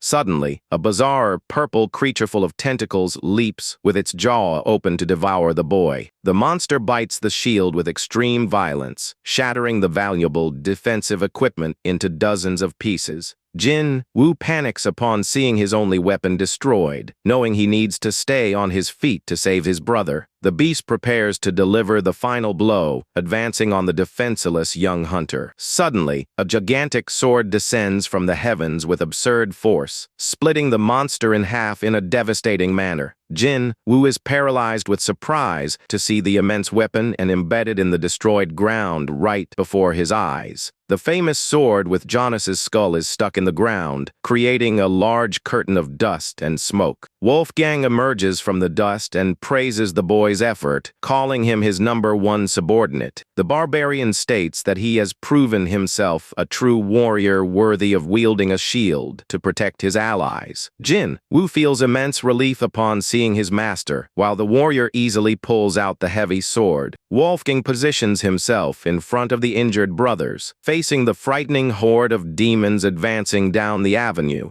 With his eyes glowing blue and teeth clenched, the barbarian shows all his fury against the invaders. The legendary warrior charges forward, roaring, and unleashes a powerful sword strike that cuts through the air with mystical energy. A gigantic blue shockwave is released, sweeping away and pulverizing dozens of demons instantly. The beasts' heads are sliced by the extreme speed of the attack, demonstrating the barbarian's overwhelming power. Wolfgang calmly turns around and orders the boy to rest, as he will take control of the battle from here on out. The gigantic demon lord takes advantage of the distraction to launch its dangerous chains toward the warrior. However, Wolfgang reacts immediately and blocks the metallic lunges, creating a huge wave of energy in the air. The barbarian smiles with disdain amidst the enemy's attacks and says he will personally take care of the sovereign of darkness. The monster roars with hatred and pulls its red chains, trying to trap the powerful warrior by any means. Wolfgang blocks the brutal lunge with his sword, creating a strong impact that shakes the entire cracked ground. Unsnared by the heavy metal chains, the hero just laughs with disdain and guarantees he will win this fight alone. Wolfgang demands that the beast reveal everything it knows about the demons, promising a painless end in return. The demon lord lets out a sarcastic laugh and questions how a mere human insect dares to speak to him in such a way. The warrior retorts coldly, saying that if he refuses the offer, he will be brutally erased from existence. Furious, the monster insults the barbarian, calling him a miserable worm, and challenges him to try and take him down if he is able.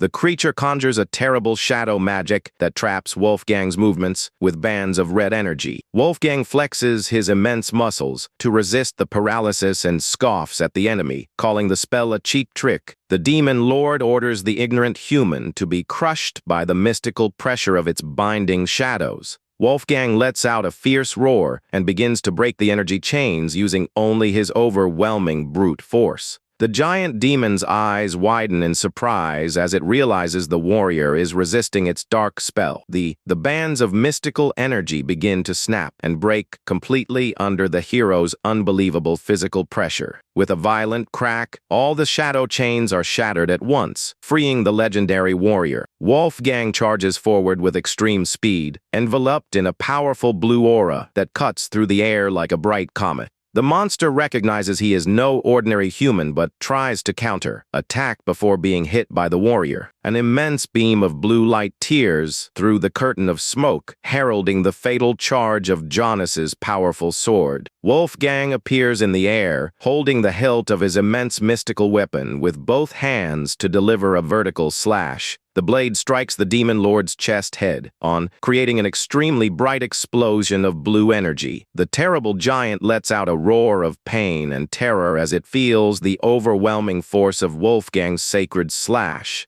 The demon lord staggers back from the cut, while Wolfgang watches him with his huge sword resting on his shoulder. The barbarian scoffs at his adversary, saying he is so weak it's not even worth remembering his name. Offended and furious, the demon Ombrax rages against the hunter's insolence and orders his immediate demise. A gigantic stone golem awakens and rises right behind Wolfgang, preparing a powerful, crushing punch. Carrying his brother on his back, Jin Wu senses the imminent danger and desperately shouts for the barbarian to be careful. The immense rock fist descends at high speed toward the warrior, who remains calm in the face of the threat. Wolfgang clenches his teeth with determination and prepares to deliver a single, powerful punch against the monster. The hunter pierces and shatters the giant golem's stone chest with an overwhelming punch that scatters debris. Watching the scene from afar, the young Jin Wu is perplexed by such a display of brute force from his master. At that exact moment, the completely shocked young man understands that he must do everything he can to not annoy the barbarian. The boy decides that his highest survival priority from now on is to always please the frightening warrior. A large explosion of energy makes the boy run desperately with his brother through the ruined city streets.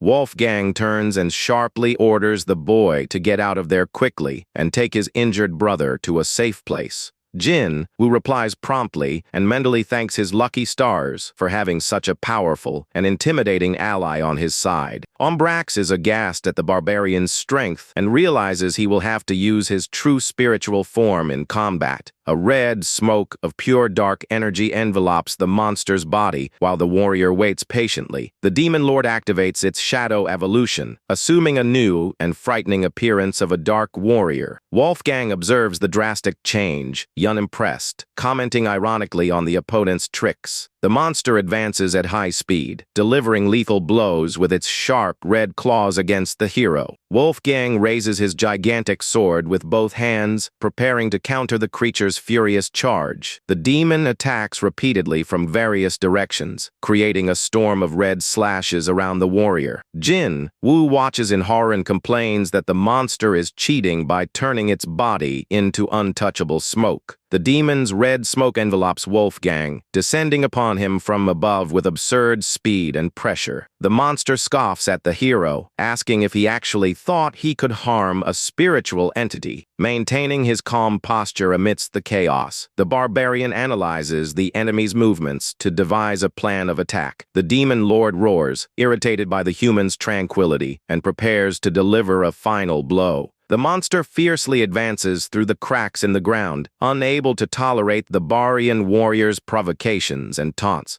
The creature attacks with all its dark force, ordering with hatred for the insolent worm to perish at once. In a memory, Wolfgang recalls Jonas's advice about demons that use shadows and mist to confuse. Jonas guarantees that such mystical tricks are useless against his legendary hammer, blessed with the power of thunder. Wolfgang draws Jonas's golden hammer and blocks the demon's dark blow, generating a wave of golden lightning. Ombrax panics as his attack is blocked by a human and begins to deduce the origin of that divine weapon. The demon realizes with terror that it is a weapon blessed by angels. While Wolfgang holds the handle firmly, the warrior holds the weapon with both hands and mentally thanks his fallen companion for that gift. The demon lord roars in desperation upon realizing that that powerful sacred relic is capable of destroying its soul. Wolfgang strikes the ground, unleashing an immense storm of golden lightning that envelops and consumes the monster. An explosion of white light and mystical electricity consumes the entire combat area, eliminating the shadows from the place. Enveloped by the sacred energy of Janus's hammer, the demon screams in pain and agony as its body dissolves. The creature curses the barbarian human upon realizing its plans for conquest were ruined in that battle. Wolfgang points his glowing hammer and demands that the creature reveal the whereabouts of the sovereign of demons.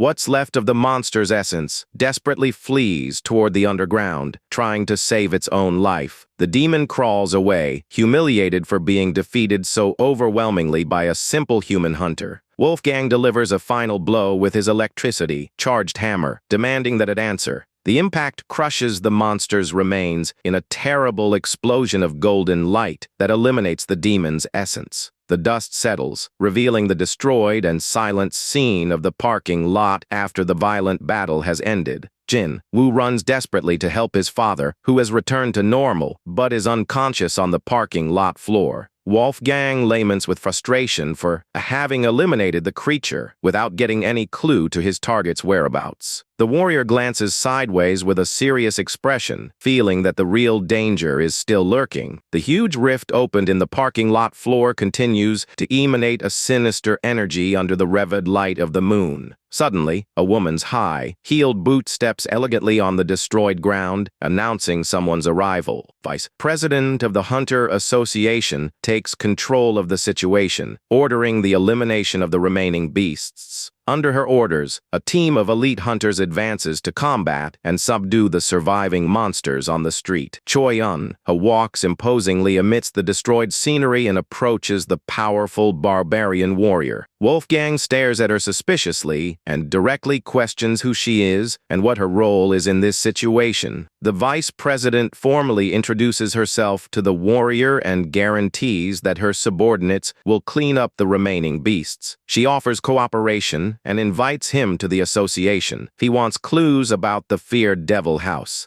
Meanwhile, the scene shows the gigantic and imposing corporate building where the Hunter Association headquarters is located. Wolfgang is taken to a luxurious office, where the institution's president awaits him patiently to talk. Lee Jung-won extends his hand cordially and introduces himself as the president of the influential Hunter Association. Two strong hunters shake hands cordially while silently sizing each other up at the top of the skyscraper. The president is impressed by the absurd physique and overwhelming mystical energy emanating from the mysterious barbarian. Wolfgang asks to get straight to the point, and the president agrees to immediately reveal the secrets he possesses. Lee Jung-won reveals that the demonic sovereign Devil House is hidden in a dangerous underworld called Underhell. Wolfgang is extremely surprised and attentive upon hearing the name of that mysterious underground abyss for the first time. The president explains that the demons created that refuge deep within the earth to protect themselves from the sunlight. The barbarian rudely interrupts him, demanding to know only the exact location of the entrance to the underworld. Lee Jung-won changes his tone and recalls the recent troubles involving the warrior, including the promotion test. He recounts the Slime King's escape and accuses the barbarian of being constantly involved in catastrophic incidents. The man mentions the Hellhound Cerberus and questions the incredible coincidence of so many demons crossing his path. The president recalls that the hero even defeated the feared cleaner and demands real explanations about his past. He points out that Wolfgang survived the demon Ombrax unscathed, questions the true motives behind his actions. The president suspects that the sudden appearance of a hunter without a divine contract is a setup by the demons themselves. Lee Jung-won draws his battle fan and warns that he will need to test the barbarian's real skills and intentions.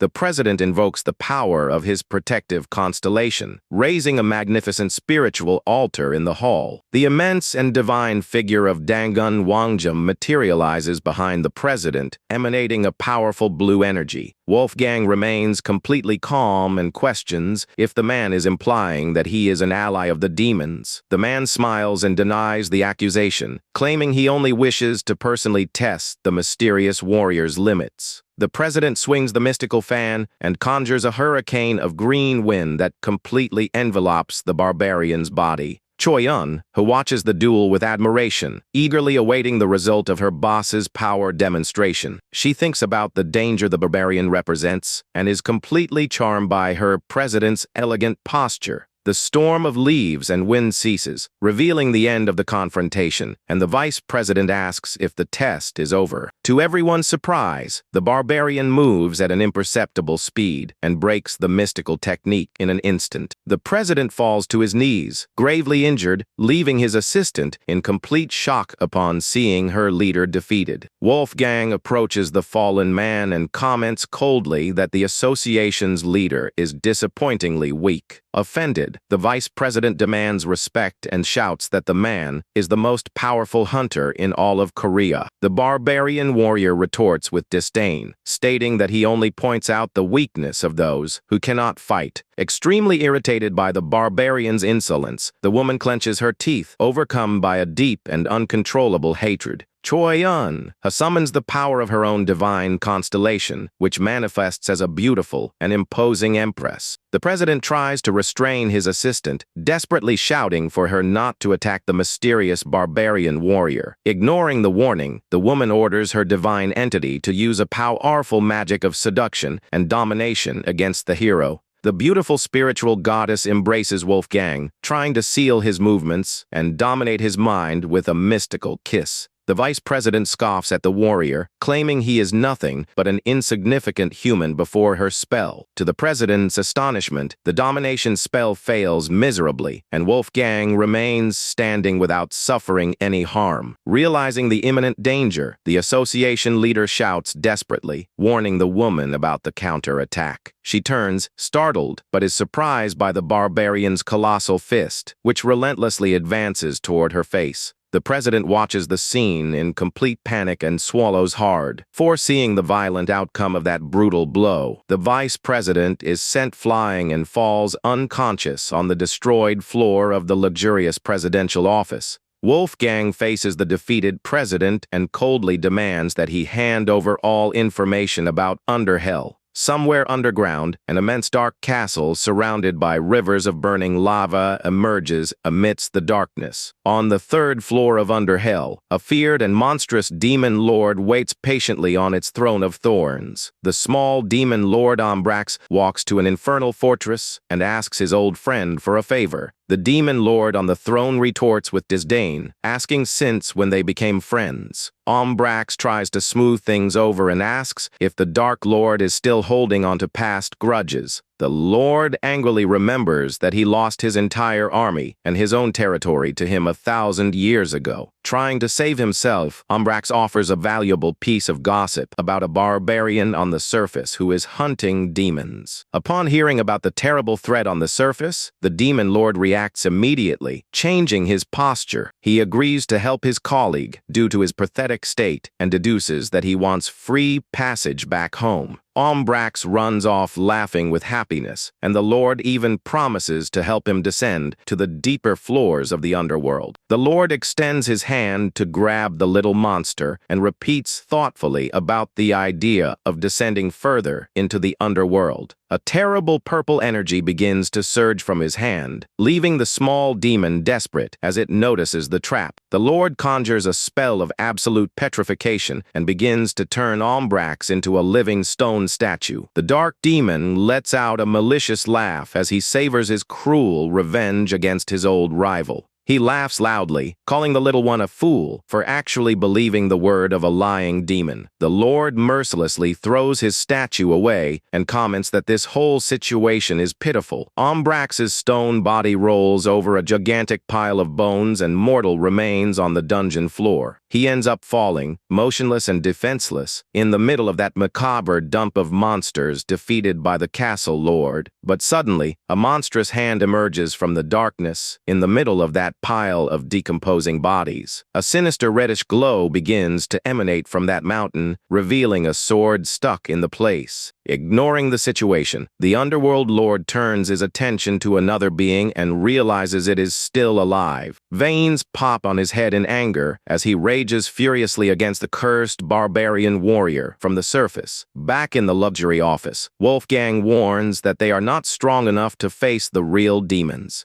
The president says he is one of the strongest in Korea, and Wolfgang decides he will have to descend into the underworld alone. The president tries to calm the barbarian, claiming that the demon's appearance was just a rare anomaly. Wolfgang looks through the skyscraper's glass window and immediately realizes something is very wrong. He questions why the gloomy sky remains dark even after the previous monster's defeat. Suddenly, a violent tremor shakes the entire building's structure and startles the president of the Hunter Association. The barbarian warrior's eyes widen as he feels an overwhelming spiritual pressure coming from outside. An immense column of flames and lava destroys buildings in the middle of the city, causing widespread panic. The gigantic demon Volcalas, made purely of lava and flames, materializes in the middle of downtown Seoul. Another winged monster called the demon Batwing appears, spreading terror in the Daejeon region at the same time. To make matters worse, the terrible demoness Astaroth also makes her triumphant appearance in the territory of Paju City. The trail of destruction from the demon Volcalas begins to consume the downtown streets with rivers of boiling lava. Meanwhile, the bat monster flies over the city of Daejeon, destroying everything with its sharp claws. And in Paju, the demoness smiles sadistically, ready to begin her own banquet of blood and chaos. The president is completely desperate, and Wolfgang coldly confirms that the demons have begun their attack. Without hesitation, the barbarian shatters the skyscraper's armored glass and jumps into a free fall toward the battle. In mid-air, he draws his gigantic weapon, concentrating a powerful, bright energy around it. He hits the ground with a destructive impact, opening a crater on top of a residential building. Wolfgang quickly leaps between the rooftops, wondering how the demons appeared so fast. Upon landing, the warrior wonders if the feared demonic invasion of the human world has finally begun again. He quickens his pace in a hurry, realizing the gravity of the situation humanity is in. At the top of the skyscraper, the president is in disbelief as he sees the barbarian jump directly from the 75th floor. He regrets having fought with someone so insane and decides to send his team to follow the barbarian immediately. 10 minutes before this, on the property of the Blue Dragon family in Paju, some warriors were training hard. The family's young successor, Go-Yuna, finishes her spear movements. Taking a deep breath after the physical exertion, she executes an impressive spinning kick in the air, demonstrating an impeccable martial arts technique. With a precise and powerful blow from her spear, the warrior completely destroys the wooden training dummy. Even so, Yuna is not satisfied and mutters to herself that she still needs to get much stronger than this. She remembers the gossip about her family's fame and tells herself not to get distracted by others' praise. Yuna recalls the moment of her divine choosing when she made a provisional contract with a great constellation. Go-Yuna sees system messages informing her that the constellation was disappointed and canceled the provisional contract with her. She grips her training hilt, vowing to train even harder so as not to miss the next chance she gets. Breathing heavily, the young woman notices that her hand is badly injured and bleeding from overexertion.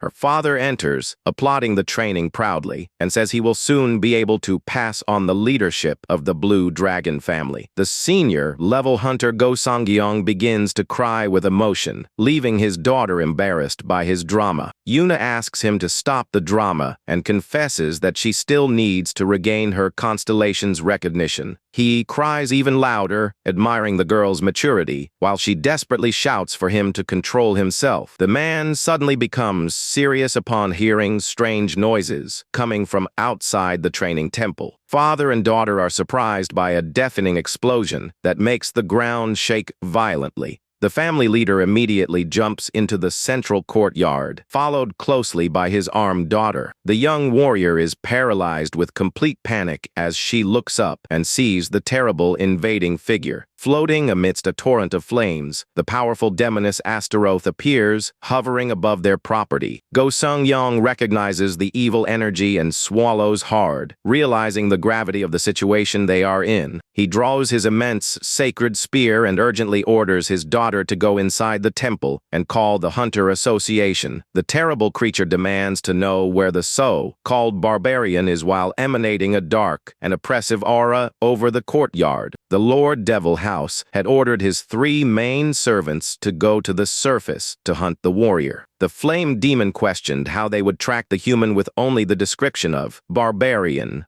The Lord explained, smiling, that it would be easy because he is a brainless fool who charges forward swinging a giant weapon. The fire monster Volcalas doubted there was any human crazy enough to attack him head-on in Seoul. He lets out a monstrous roar, summoning his burning flames to scorch everything in his path. At that exact moment, Wolfgang appears, running across the roof of a building, shouting and charging with his colossal sword. The lava demon is surprised and realizes his master's description of the barbarian was absurdly precise. Wolfgang jumps from above, delivering a furious blow with his sword, and shouts, asking how he dares to invade the city. Suddenly, the terrible demon Batwing appears, laughing loudly, ready to steal the reward and the target from his ally. He attacks at high speed, grabbing the barbarian with his claws and dragging him away into the air. Back at the temple, the leader Go Xianjiang's huge spear is broken, and he falls defeated on the ground before the demoness. The hunter gasps, devastated to realize that even as a rank S, he was completely humbled by his rival. Astaroth holds his neck with her sharp claws and orders him to tell her everything he knows about the barbarian hero. Upon hearing his refusal, she begins to choke the warrior mercilessly, making him scream in agonizing pain. Yuna returns to the courtyard, running after managing to notify the Hunter Association about the terrible invasion. She falls into absolute despair upon seeing her beloved father being tormented and suffocated by the hands of that creature. The girl tries to scream for him, but her voice simply fails, due to the immense shock of seeing that brutal scene. The demoness notices Yuna's approach and gives a sadistic smile, revealing her pointed fangs and red eyes. Trembling and overcome with dread, the young woman whispers to herself, trying to find the strength to act in that moment. She questions if she could help without a constellation and fears her action will only result in a pointless end. Her hands tremble uncontrollably as she thinks that her body is too exhausted from training and that there is no way to defeat her rival. Overcome by cowardice, Yuna considers if it wouldn't be better to just hide and wait for the other hunters to arrive. She looks again at her father, who is about to be suffocated under the merciless grip of that creature. The image of her father on the brink of passing away awakens something deep in her mind, erasing any doubt she had. Even while suffering, the warrior gives a faint smile to calm his beloved daughter and prevent her from sacrificing herself. Upon hearing his last words of farewell, the young warrior feels a painful tightness in her chest. Astaroth completely loses her patience with the human and begins to squeeze his neck to end his life for good. In the blink of an eye, an immense torrent of blue energy surges as Yuna charges forward, delivering a spear strike. The demoness is shocked and turns, startled by the incredible speed of the girl's sudden attack. The young hunter screams with all her might, releasing all the accumulated fury in her heart in that attack. The precise cut of her spear strikes the demoness head on, creating an extremely bright blue mystical flash. Astaroth is forced to cross her arms to defend herself, but the impact of the mystical blow still throws her back with force. Yuna lands as elegantly on the temple stone floor, positioning herself firmly to protect her fallen father. She wields her mystical weapon with both hands, facing the enemy with an unshakable determination in her eyes. Coughing heavily, the injured warrior begs her to retreat, warning that this opponent is on another level.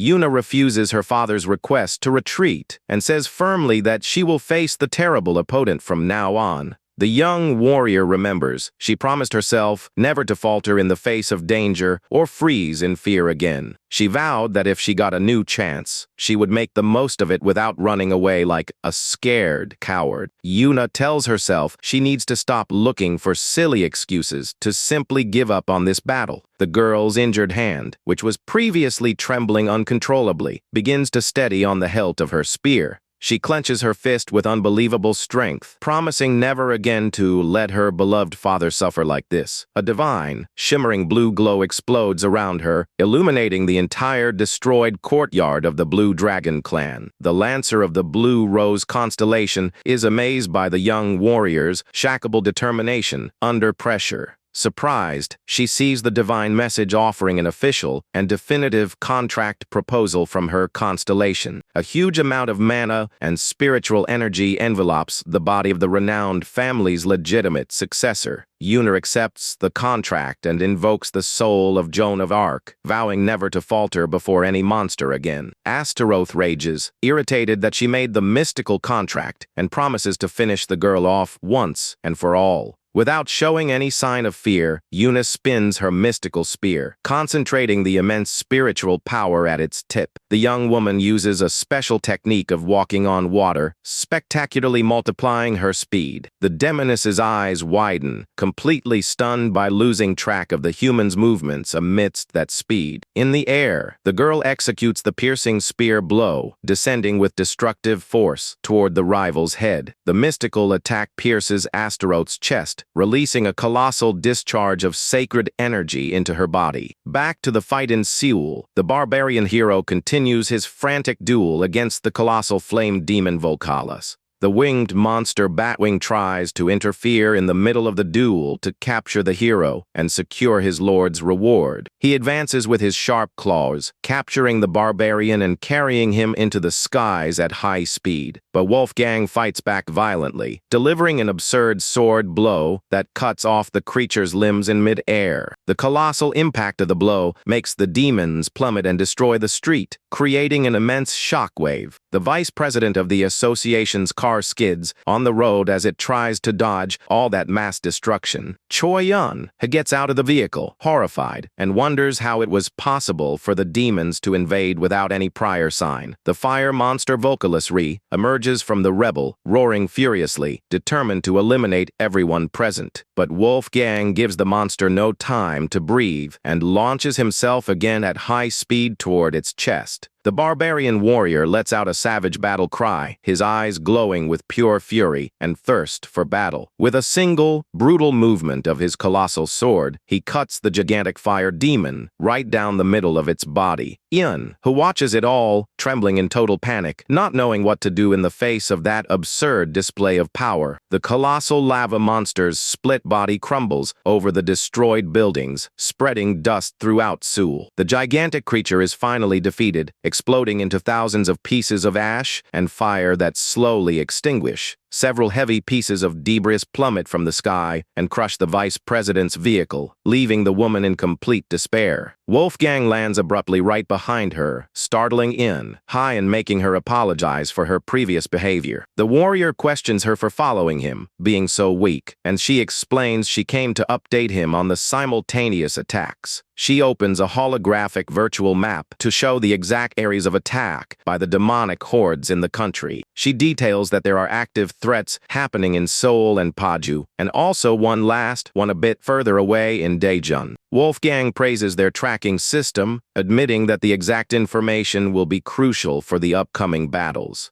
He demands to know the best place for him to go next, but the assistant is speechless under the pressure. In the underworld, the Lord Devil House feels Volcalis's demise and is furious that he didn't lure the target to Underhell. He smiles, remembering there are still 2 servants left and that the barbarian will lose his strength in the eternal darkness of Underhell. Back at the Blue Dragon clan, Yuna's mystical spear continues to glow intensely against the demoness's chest. Astaroth screams in extreme pain, her face burned by sacred energy, not understanding how a mere human has so much power. Yuna realizes she has truly injured the monster and decides to focus all her remaining energy on one more attack. She charges forward swiftly, delivering a new piercing blow of divine energy that illuminates the entire temple area. A spectacular detonation shakes the courtyard, covering the entire property in a dense and mysterious cloud of smoke. As the smoke begins to clear, the cracked ground reveals the demoness Astaroth, quite breathless and on her knees in the courtyard. Yuna takes a deep breath, feeling the weight of exhaustion, but celebrates upon seeing that her blow managed to injure the terrible opponent. Extremely furious with the attack, the horned demoness roars with hatred, calling the human hunter an insolent worm. The creature's wings expand frighteningly as she summons a black mass of evil power in her claws. Yuna's eyes widen, extremely scared by the immense change in the spiritual pressure of that terrible opponent. The demoness recognizes the girl's power and decides to fight with everything, revealing her true and monstrous physical form. She transforms into a colossal and hideous creature with gigantic wings and claws ready to shred Yuna. Yuna is completely in disbelief and desperately wonders how it would be possible to defeat that apocalyptic monster. The terrible beast attacks without hesitation, delivering a devastating blow with its pointed tail toward the young woman. Yuna defends herself as best she can, using the hilt of her mystical spear to block the brutal impact of that tail attack. The pressure of the blow is so strong that it makes the warrior's arms tremble and almost give way under the immense physical weight. With a bestial roar, the monster uses its additional claws to push the girl against the stone structures. The hunter realizes she won't have time to dodge the next mortal blow coming her way. But suddenly, ropes of bright energy appear out of nowhere and completely envelop the monster's colossal body. Several spiritual warriors in traditional robes appear, holding the tethers to pin the demon to the ground. Completely immobilized, the beast roars in frustration, trying to understand who is responsible for that sealing spell. A mysterious man in a white robe and hat approaches, claiming he came there to apprehend that evil creature. He introduces himself as Kim Junhan, a rank C hunter who came to sign a contract and happened to spot the invasion. Yuna warns that it's too dangerous for him, but the man explains that his constellation gets stronger against evil beings. The power of the mystical royal seal amplifies, crushing the demon's strength as it tries to fight against the technique. Junhan shouts, giving the signal for the counterattack, and Yuna seizes the perfect chance, leaping with her spear in hand. Using her secret mystical ability, she concentrates all the constellation's remaining power to deliver the final blow. She charges forward with absolute determination and shouts that this is the definitive end for the terrible invading creature. The demon's eyes widen as it sees the glowing tip of the sacred spear relentlessly approaching its chest. But sadistically, the creature gives a bizarre smile, revealing that this approach was exactly what she wanted. The crystal on its chest glows intensely, firing several sharp stakes of dark energy toward the girl.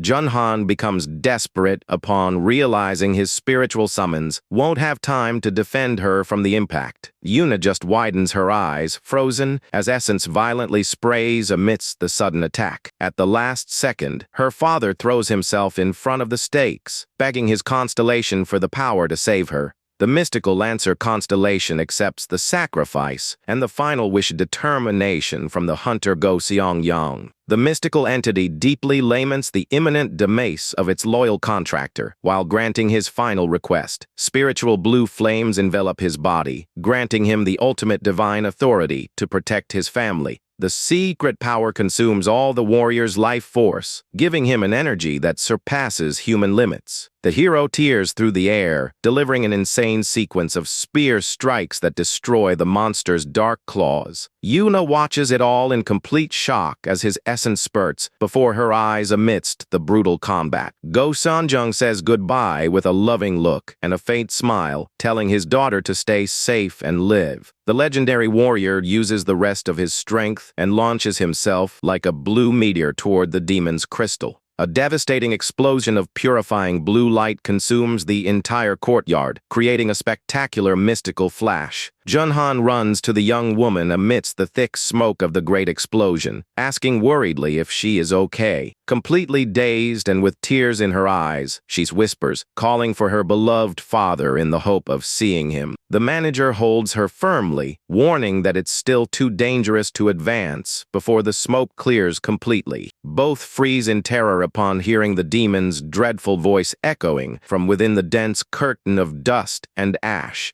Asura emerges, alive from the shadows, revealing with a loud laugh that the weak human sacrifice was not enough. The monstrous creature raises its sharp claw, vowing to crush them all before going after its target. She opens her maw full of pointed teeth, ready to devour them without giving any chance for defense or escape. However, the demoness suddenly stops her attack and trembles with fear upon sensing an overwhelming presence approaching. The temple's ceiling is shattered by a figure at high speed, causing a new explosion of earth and stones in the courtyard. Amidst the dust, Wolfgang appears, emanating a destructive aura so absurd that it makes the monster retreat immediately. Astaroth tries to come up with an escape plan to lure the hero to the underworld, where her Lord Devil House can defeat him. But before she can say a word, the barbarian's colossal fist brutally smashes her face. Wolfgang stands imposingly before the crater, while the survivors look at their savior in disbelief. The warrior, cold and imposing, warns that he has no patience and doesn't listen to proposals from filthy demons. Meanwhile, in the city of Daeon, the destruction is total after the terrible attack of the flying demon Batwing. The demon Batwing ends up being brutally defeated, falling lifeless to the ground, covered in arrows of divine light. A mysterious person in white kneels on the cobblestone ground, panting. After unleashing all their power, the rank-as hunter Kim Hyun, under the heavy rain, asks herself exhaustedly if they have finally won.